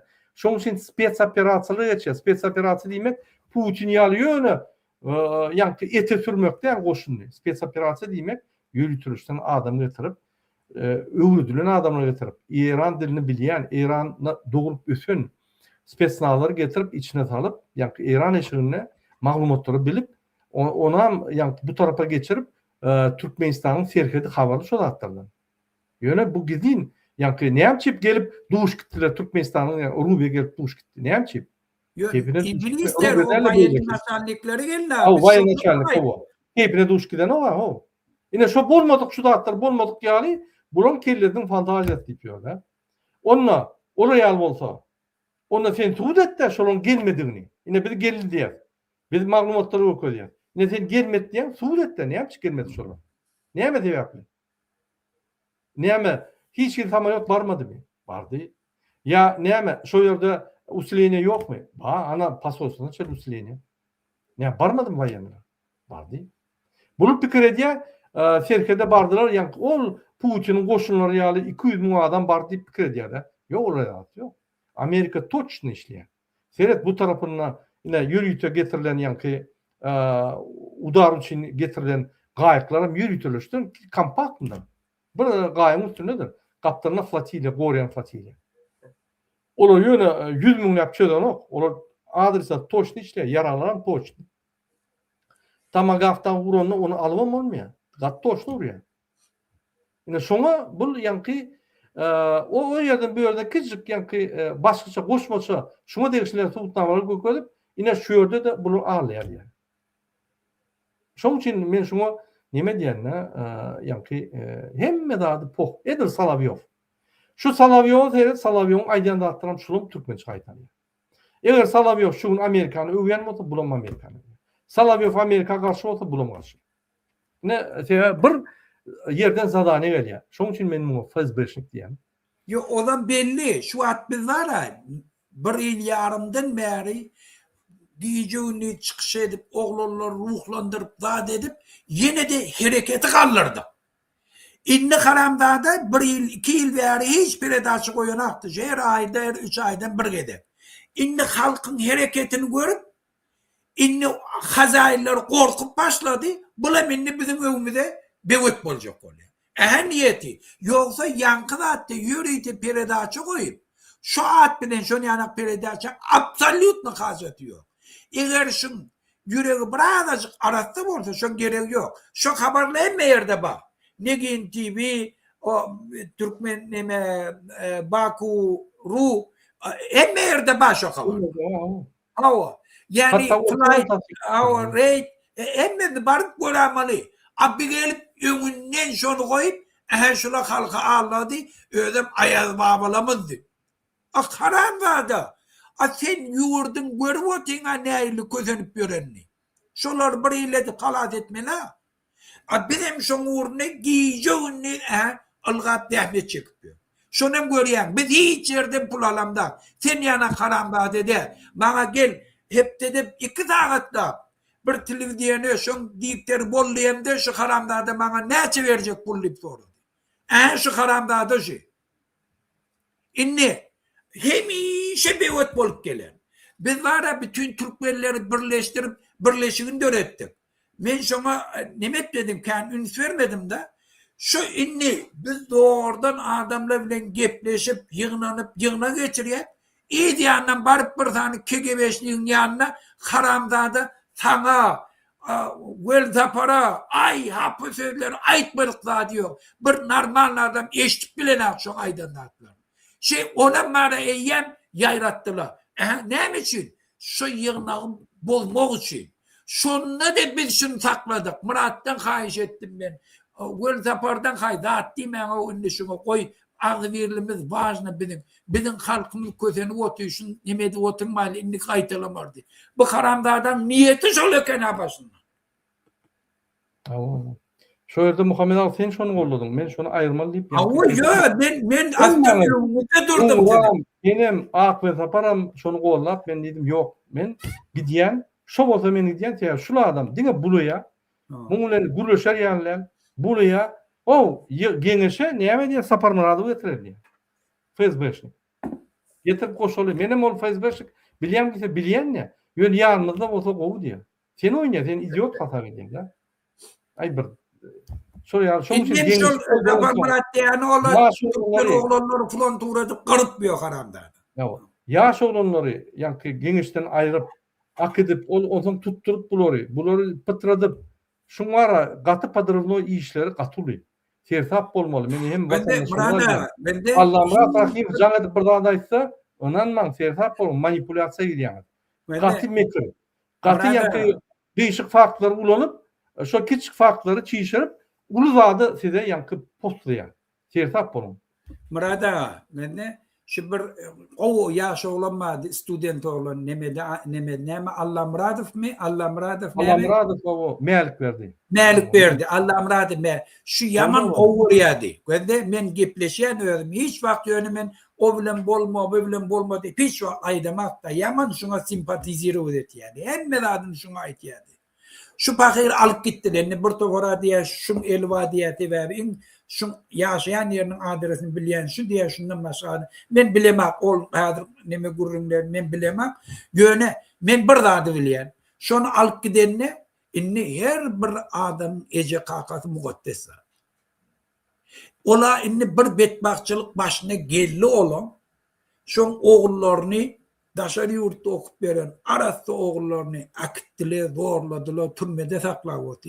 Bir haramzade gelip ekrana çıkıp şu ece kakasına ağzından geleni söylüyor. Siz korkak, siz bina. Şundan lezzet alıyor. Psihbannoy diyenim şol. Yoksa hiçbir şey akla zade gelecek de atmasın. Dost, yaş, özleri betbakçılıkta. Bizim bilip oturuyor Türkmen halkının kalmayanı korkyanlığı için. Eğer halk batıl olsa şu haramdadılar durar mıyız? Biz şu korkusunu ayıracak olup adamları öne çıkarıp öğretecek olacak görüşü. Bir gelip şu ece kakasın bütün halkın yanına bir avrayın. Utanman ödüm. Ey sen haramdada, senin ece kakan ba, doğullun ba, hani şolan biri öne çıkar var mı? Ne için şoları haramdada dedik kıyıran ağını? Bu, Muhammed abi.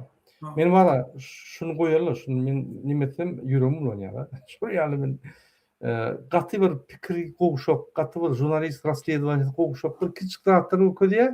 Şundan taslama çıkarıp yani ulada bolmadık dağda yemek koyuyor ya. Şunun için men absürdat ededim. Men öyle nokta boş. Meni ne açık efire çağırdı. Men bir gedek efirine barımda birinci gedek.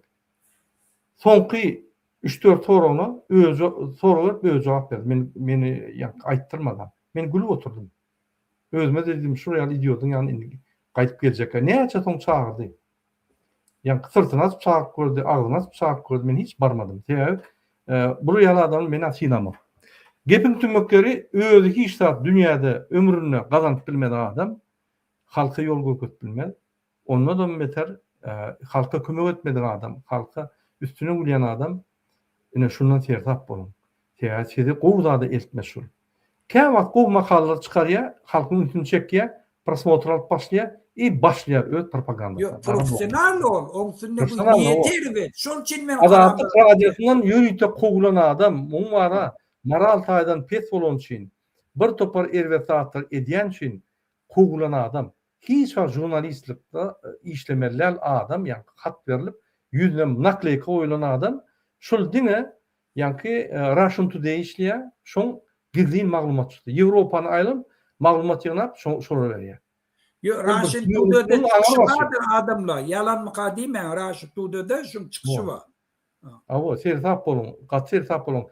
Raşid Tude Bizim Murad ağa, hemmesi bezbeşnik. Sen tap bolun.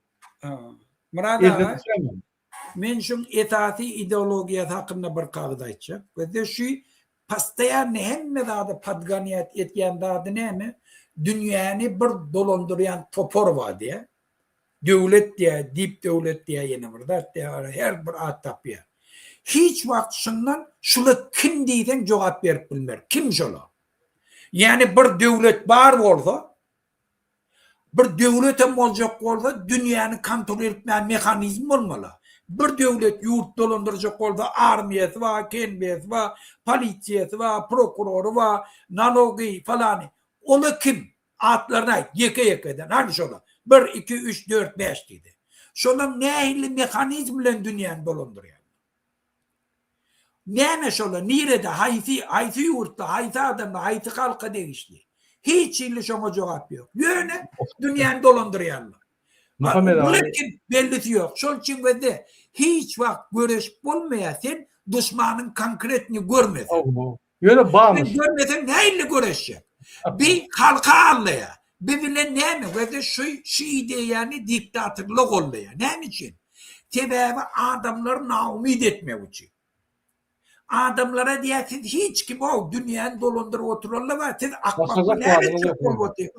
Şolun iradesi olmasa hiç kim suçun ak. Sen ne mi diye? İnni bakaram da dünkü çıkışımda. Ne mi diye? Berdi Muhammed'im şola kabul etti diye. Angliya'da diye 9 saatlap durup diye şu taada şöyle bilen gepleşti diye. Gözde Türkmen halkının umidiniz yok oluyor. Putin'in bu işten kaçtı. Putin'in hava dünkü çıkışında var. Putin'in bu işten kaçtı. İnni Berdi Muhammed başka kazaylı oğlum dünyanı dolandırıyor. Şöyle iminle alıp var ya Trump'le duşurmağa deyip haramda da dünkü çıkışında aytıyor. Gözde şu ideye diyende inni gözde şu ideye ananıyalın hemmesini düyüp dağdığına burada atma. Dine halkın üstünden gülmek için, halkı umitsiz etmek için siz hiç etçek olup görmeyin, sizin akbarınız önden çözülür. Şunun için boyun olup geri verin diye. Boyun inni. Şuna ananayan adamla dünyanın içinde hemişi kimlerin tarafında duruyor. Demelerin tarafı, Putin'in tarafı ne tabi Amerika karşı, значит, revolüsyoner. İran Ayetullah Khamenei öz halkını biz bozunu öldüren adam. Özün bir günde de 2 günün içinde 40 bin adam gözünün önünü öldürdü. Şol dronu verdi öldürenleri olan hata belli de. Bütün regionu Irak'ı bulaştıran, Irak normalini yaşamayana esasi sebepkar bolup duran İran hükümeti. Suriye'ni bulaştıran 500 bin adam orsiyeti çekip şu uruşa kararlı şu haramdağdılar. Livan'ı hiç vakt gününü koymadık şu haramdağda. Yemen'i betbak dedin şu haramdağda. Azerbaycan'ın içinde perivaro dedin şu haramdağda. Nedir Türkmenistan'ın içine de geliyor. Ola kadırlarını tayinladılar. Fikir etme. Kulağa şunu kollap sesin çıkarana İran'ın içindeki bolun cinayeti. Amerika şunu çözecek oldu. Amerika biliyor ne için çözdü? Sebebi bula dünyadaki tenevoy gazdarstva boyun olmaya şun için olur ayrıya diye. O zaman şun yanak cinayetkar İran. İkinci Saddam Hüseyin öz halkını neçe ovan şehri Khimytski aruje bilen bir munudun içinde öldüren adam öylerini dondurup kolan şunu kolluyor. Gaddafi başında Allah geldi bir topa reform etti. Son yöne bir şeyle bir canavarı öldü. Öz halkı, öz kardeşleri yüze vurdu şunu.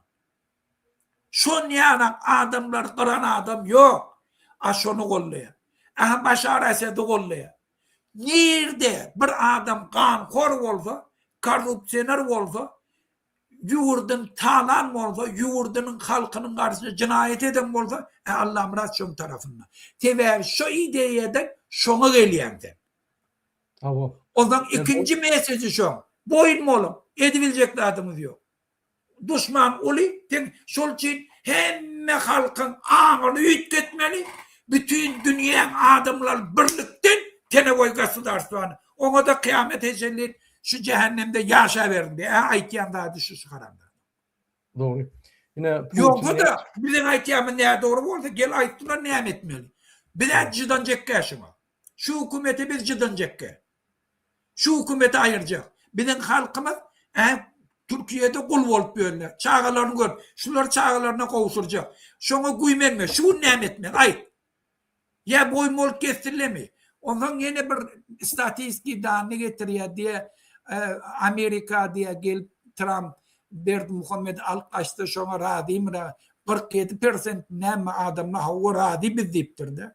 Biz şuna akbaklığı gözde o halkın o dediği birinciden etmeye Trump bununla belli burada.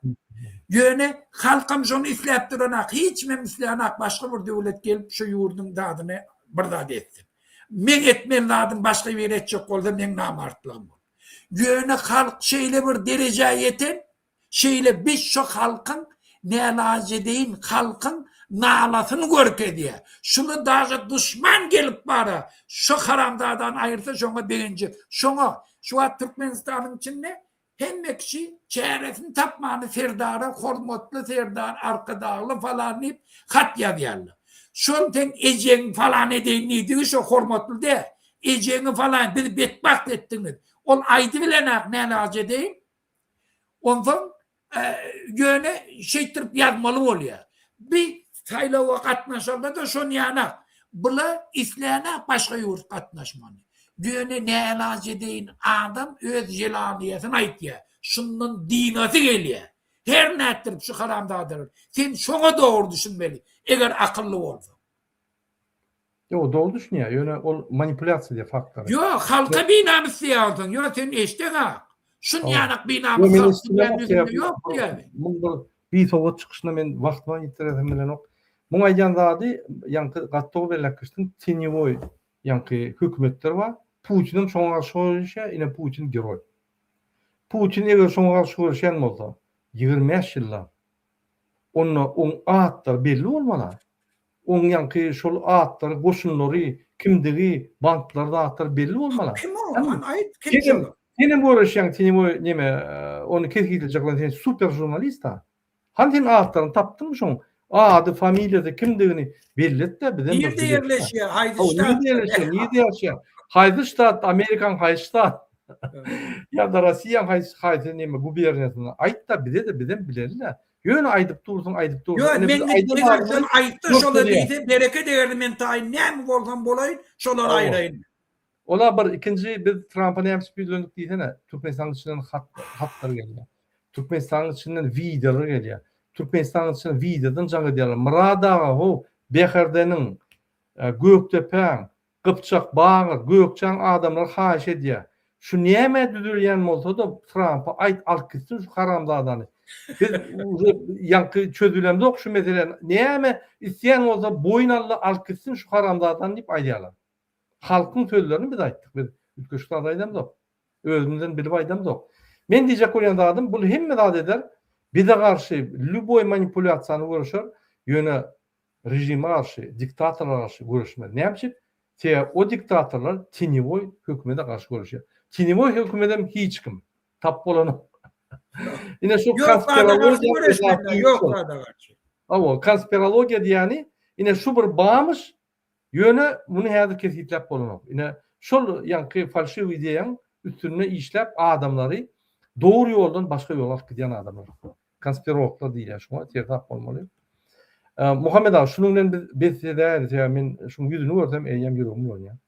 Biz var şunun için şunu reklam etmeli. Yani vatandaşlarımızı haberdar ettik. Näme diýen? O zaman fond boýunça aýtsana ýank aýdanlardy. Fond boýunça. Kim fond açyp bilýär, kim fond açyp bilmeýär. Ha. Bir näme diýär? Şol ýank inni görde bir fakt hükmünde getiriyor. Berdi Muhammed'in hem için ne? Tene oynamelen alanını nereden bilip oluyor diye. Berdi Muhammed diye bir fond açtı diye şu an.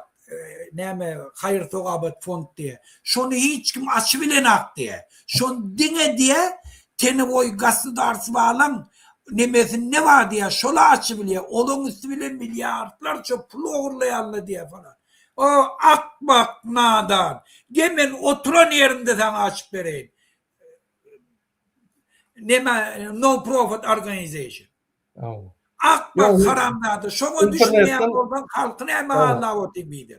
İnternetten non-profit organizasyon Meşaroti Krasni Kresem non-profit halal ahmerem fond bir edip o neme şahmetiz olaştı. Hemmez non-profit. Non-profit. Yine devlete non-profit.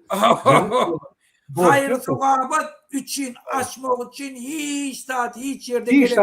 Sen dajan nalogam töle. Hava hapam pul aylap hava. Onun doğru aylap oluyor. Hava. Et yerlemiş onu. Şu mescitte var. Şunun hemmez non-profit church'tan hemmez. Yerler neden alok tölen aklı? Övler biznesçiliğin bana alok tölen aklı. Bir tabar hava pullara mı? Hava et yerler. Şunu beriptirler oğlan. Onu açmayı teni oygası arslan jelaniyeti gerek ki.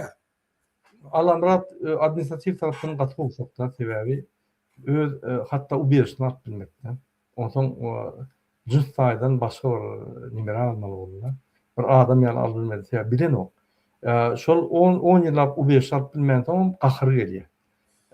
U birişi almak elementarlı prosedür. Jens konvensiyonu 5 tane paragrafa şunu den dasiyonu alyan. Men ne aşağıda dasiyon okutlardım. Şunun birine dasiyon okutlardım. Ankara polisi yöne şul et görmedik bolonton edara aylak görmedik, edara açık görmedik, non-profit kurumları açık görmedik bolonton şuraya yani bir yankı tinivo medip idea. Onlar Euro ine dinge Fransa'da var non-profit fondlar mesela ayda ne açtı bir 5 bin vardır. Onun ne tinivo ne gidiyor. Ay koysana. Muhammed abi şunu koyuyorlar men gül kim tutuyor sebebi bunun bir fikirleri bir Huday takladın. Eğer Allah Murat aytmağa sözü ol hemen çağırıyor. Gel Allah Murat. Ne gepim oldu? Muhammed abi nedir esası halk bilen Ramazan bayramı çıkmalı. Yine Cuma namazına çıkmalı. Yine şunun bolunu sebebi polislerden gelen mesajı yalnızca men aldım. Yani bir topar vilayetden ofisiyerler diye bilim inni qaytib çağırıyor, bilim qıra açıyor. Ine de prezident, ine de milli lider, ine de halk. Şunu köpettan aşağına bir yankı bir tane ağacın düğününe şunu as koyan olsam ödü işini hakkını var yani qıra çekildi. Sonra yani ine onun sizi ine yankı protesto çağırıyor. Hormatly vatandaşlarımız bilinli efirimiz bu torya şunun vaqt yitirip durmalı sebebi Ramazan ayında sizin vaktinizi köp çekmeli. Hemmetini dinlen. Allah'ım adam dinlen, beylikinem dinlen yönü yine fikir edin hemmet. Logika tarafından. Kim halkı çağırıyor, kim halkı şu yerden çıkaracak böyle ve kim halkın ömünün yani ömünü alıyor başka tarafa koyuyor. Sertap olmuş zatlardan alayta da Allah'ım rahat yani kezaplardan sertap olun bulur, medya kezaplar. Sertap olun. Şuna qulluq etmeye. Adam batırıp tutturup bulapla dedip şol edil emheme fezben ediyen işlerini diyorlar. Sertap olun. Böyle Murada böyle şu karamlarda var ha. Bir kemine var öyle gitti de şu alıp gittiler de. Dirli ve belli de hiç zaten belli de. Şu karamlarda niye? Böyle şu bize de sevdi. Sana bana da o sevmedik daha diyor. Ellem sana da sevdi. Sevmedik adam yok da. Biz oğlan işim diyor. Yaş oğlanlar düşünenlerdir. Yeni bir yerde bir oğlan işim yok. Özüm Türkiye'de canına kop avan yanım görünüyor. Şol Berdi Muhammed'in karşısında çıkış etmek deyden yalan söyleye çıkış etti görünüyor. Şu anına Berdi Muhammed teşne şon kanlı. Ve şu karamda da pul verip bana advokat tutup Türkiye'de şon karşısında cinayeti işini kaldırdı. Öyle bilye. Şol eğer tutuldu, şonu polisi alıp gitti, şonu Türkmenistan'dan alıp gidecekti. Onu da şu karamda da şunu etti. Şun yanak adam gerçiliği yok adam şun. Ay enni ne ettirip şuna gözünü seyredecek. Ha o deydi. Ay onu son koysa oluyor da. Son armalar. Eğer halkın befiydi şuna vajna bolum olsa di. Eğer halkın önüne çıkan adamlar berdi Muhammed'e tavşirmellemen birinci zadaniyam şu deydi. Hiç vakt şöyle işi etmeyen. Yani şu karamda da pul verip advokat tutup kemineni türmeye bastırdı. Şu karamda da etti şunu. Doğru yani. Yani şol için bana halkın... Din keminenler mealik veriyinam şu tutturun şul diýerler onu men bilemok. Ýöne şu ýaly habarlar var. Yo ece kakasın bir ýabar yetik şol. Bir adam etmeýär şol. Ona gaty nimetde kakasy gurgul düşünürýär men agry ýagdaýda. Men oýra bardym, jogap bermek, bärik bardym, jogap bermek. Şonu duraga dik koýar ýa, özünem gahlaman dik koýar. Ni tolka dura. Onu bir ýabra etdi bütün kol. Ýabra etdi. Bor, o zatlar koyulur Muhammed ağa öz işi, öz avrayı özlerek. Biz devam edeli çıkışlarımızı. Yine men son söz aytacak, ondan Muhammed ağa söz verecek. Ya siz birinci aytacak Muhammed ağa? Yo, aytıyorum. Okey. Hormatly vatandaşlar, polis, MHM, prokuratura, sudlar, silem halkın vekilleri. Halkımız közenip pikir etmeyen goğucu maşini türüp gül zat etmiyorlar. Olar gül yazat ediyor, yöne onun okulları yok, sosyal kömekleri yok. Olar ağır günne, olar birbirini ağlamalı bolýar, daşına gidip işlemeli bolýar. İçinde kardalıp daşına gidip şonu üzmeli bolýar. Daşından hemme zat gül ýalyp aýtmaly bolýar, ýöne hakykatdan gül ýallar. Men habarly. Ýewropada ýaşayanlar bolsa da gül ýaly ýöne Rossiýa, Türkiýe ýa beýlik döwletlerde közenip ýörler. Belarusiýada gaty közenýärler o. İýlerin bagışlap bolan götlerini ýuýarlar. Giýjegini işleýärler, yatan oklar, çağalyny görmek arzu bolup gitmişler. Gelin şu zatlar durduryň indi boldy. Üýşeliň Türkmenistany hemmemi döwletimiz ötürýär. Şol iksan kezzap bizi aýryşdyrmak bilen, agdybylygy ýykmak bilen, sizi halkyň arasyna özü bilen halkyň arasyna sizi ortak goýup sizi ýigrentirmek bilen. Şoňa düşüniň o idiot bolmaň. Gaýrat edin, halka gowlan. Hiç olmasa gırak açın. Cuma namazına adamlar üýşýär, Ramazan namazına da biz bayram namazına galýar. Biz halkı çağırýar şoňa. Halkymyza da aýdýar, Ramazan bayramına barmaly. Şo ýerden her meçhitden üýşüp bile gidýär diýip köçe çykmaly. Gitmeli. Ine ýürüýte habar bar, men aýtmaýyn haýsy gullukdan, haýşe diýerler Murad ağa şunu halka ýetir diýip 100 san ayal öňe çyksa bolluk bolýar diýerler. Haçanla 50 adam öňe çyksa, onu polis bular saklap bilýär. Ýöne 100 adam çyksa, prezidentiň karary gerekmiş diýerler. Şuňa, ýani saklamak üçin. Alayda ayal maşgala çykaýsa, hiç kim ellemez. Bir 50 hem erkeklerim çykýar diýip ine şunu aýdym.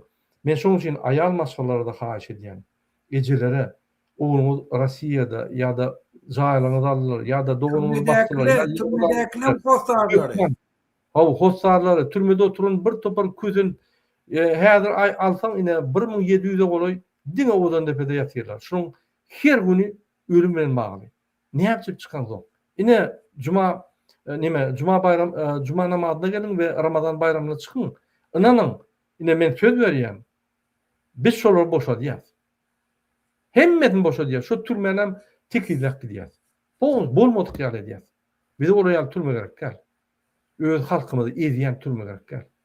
Türme gidenne şertler bolmaly. Ýewropada ýani. Hawa ol eýýam ýa 4 senaň içinde eýýam ol ýa jena çekýär eýýam. Onun meterden urup öldürjek bolýan ony. Yok eýýam jena çekýär. Eýýam maşgalaty öwrenok, durmuşynyň ýaşamaly günlerini türmede geçýär. Yapık komutda geçýär, boş geçirýär. Eýýam cezalandyrylýar şol. Bunun meter näme cezalandyrjak? Şoň üçin ol birinji etajy küntü blok, ikinji etajy näme blok? Ýok, birinji etajy bir blok, ikinji etajy küntü blok, üçüncü etajy ajal blok. Niýde wagtda? Öz türkmenlerimiz näme gurun edýär? Polis, MHM onu gıynayanam yak Uraz geldi Meredov. Yanlışmasam Raşid Meredov'un doğunu şonu edýär. İksan Tatarlar Türkmenler külün çıkartıyor. Bolma da beýle. Muhammed ağa, ina aytacaklarınız olsa aydın, ondan bir efir yapayım. Evde vatandaşlarına yüzlenecek oluyor. Siz hemmeniz şu bolup duran dağıtları gözünüz bilen şahit. Yani bizim hareketlerimizin tesirini eyyem hemmek şu duymadı. Yurdun içinde halk eyyem seslerini çıkarıp başladılar. Biz korkuyunu hükümet işgärlerinin içine geçirdik. Hükümet işgärleri inni bigar oldular. Anamları şu hükümetin duracağına doğru kaçtı. Hükümet yurt dolandırıp bilene 2 tane karandada gece unu korkuyor. Şol için eğer şu videoları yayratsanız, eğer şuna comment yazsanız, eğer şuları giyinden gurrun etseniz, şun özü olan korkusunun üstüne korku koşuyor. Yeni hükümetin içindeki işleyen adamdan eyyem çözüyerle kimin tarafına geçmelilerin. Biz şuna kömek edecek şu videoları yayratmamız. Mescitlere her hepte bardak bereket ederin aydayın vatandaşlar. Eğer siz şu mescitlere şu hepteden başlayıp her hepte barıp sanımız köp olup gidip Cumhurama Eid-i Fitr'de de şu teoriklerimle dolsanız bereket ederini özü kaçıp gitti ya şu karanlıkta. Köçe çıkmağın gerekli. Şoları görüp şu adamın gelişlerini görüp korkup eyyem kaçma bilen mi oluyor? Son ikinci tesiri, eyyem şu bizim çağrışlarımızda halkın mescitlere barmağını, halk kabul edip bariyarlarını gördü, hükümetin içindeki işleyen adamlı eyyem ümünden sizin tarafınıza geçiyor. Yanakları bilen sizin tarafınıza geçiyor. Şu zatları etmek bizim elimizden hemen mescide varmak bu şu videoları yayınlatmak. Gelin vatandaşlar, kötenmeyin. Yurdaya çıkayım. Muhammed ağa, ben bir videonu koyayım, şunu koy deyip haş ettiler mi? Şunu koyayım. Şimdi mi? Cumhur hormatlanan Türkmenistan prezidenti, Türkmenistan yaralı güçlerin bilen serkezi başçısı. Koşun generalı, arkadalı, mehrulan sevdarınız. Ben bu videonu sizin için çekmene katı mecbur oldum. Hormatlı prezidentimiz, ben Türkmenistan çağrında harbi hukuk ve edalarının arasında 3 ministerliğin düzümünde vatana kulluk ettim, işledim. Hormatlı prezidentimiz, ben şol iş yapılan dövründe devlet derecesindeki çağrılar geçirilip, Turkay yılanı çakıp, yılan zahirlenip, sağlık yağdayımı yitirdim. Ve 3 ay lukmançılık gözövçülüğünde yattım. Hormatlı prezidentimiz, bana devlet tarafından çağrı sanımın köklü ve sağlık yağdayımı yitirenliğim sebeple cay verilen olan vakti ol cayı başka oğlanlara verildi. Ben kahar edip işleyecekler deyip arzanı yazdım. Beni başka ministerliğe perevod ettiler. Bu ministerliğe geldim, işledim. Hormatlı prezidentimiz. Yolbaşçılığın veren buyruklarını birikimsiz yerine getirdim. Yolbaşçılığın buyruklarını yerine getirip prokuratura tarafından bir kağıt alıp yolbaşçılığın veren buyruklarını nedarlığına kahar edip iş taşladım. Şimdi Daşavur'da gidip işleyecek kollayan Türkmenistan İçeri İşler Ministerliği tarafından çelkendime koyuptur. Migrasya bulduğu beni aeroporttan geçiren al. Hormatlı prezidentimizden vatana kulluk ettiğim ben cinayetçi olduğumda da kömek ettiler. Oraya duydurup veren İçeri İşler Ministerliği'ne çelkendimlerini ayırsın. Çağılan ululuk geliyor. Kışta üşemez yarı yazdı, derlemez yarı öy cay edince kollayan kazanç edecek. Elbet niyetim yok, gidip işler gelecek.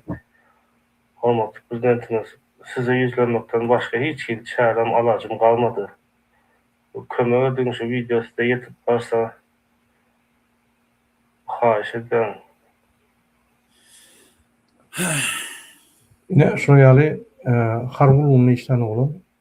Yine şoğum yali şeyle. Gıyna tam ne şu yali biz gıyna yani temada oturmalı var ya formatıyla şöyle biz kalmalı. Bizim başka yolumuz yok. Eğer de biz halk bolsak, eğer de biz devlet bolsak, öz başlık bolsak, bir taraf bolsak, biz şunu görüşmeli. Yukarıdan kaçyan zat değil. Kurbanı verdim Muhammed'in diyen sözleri var.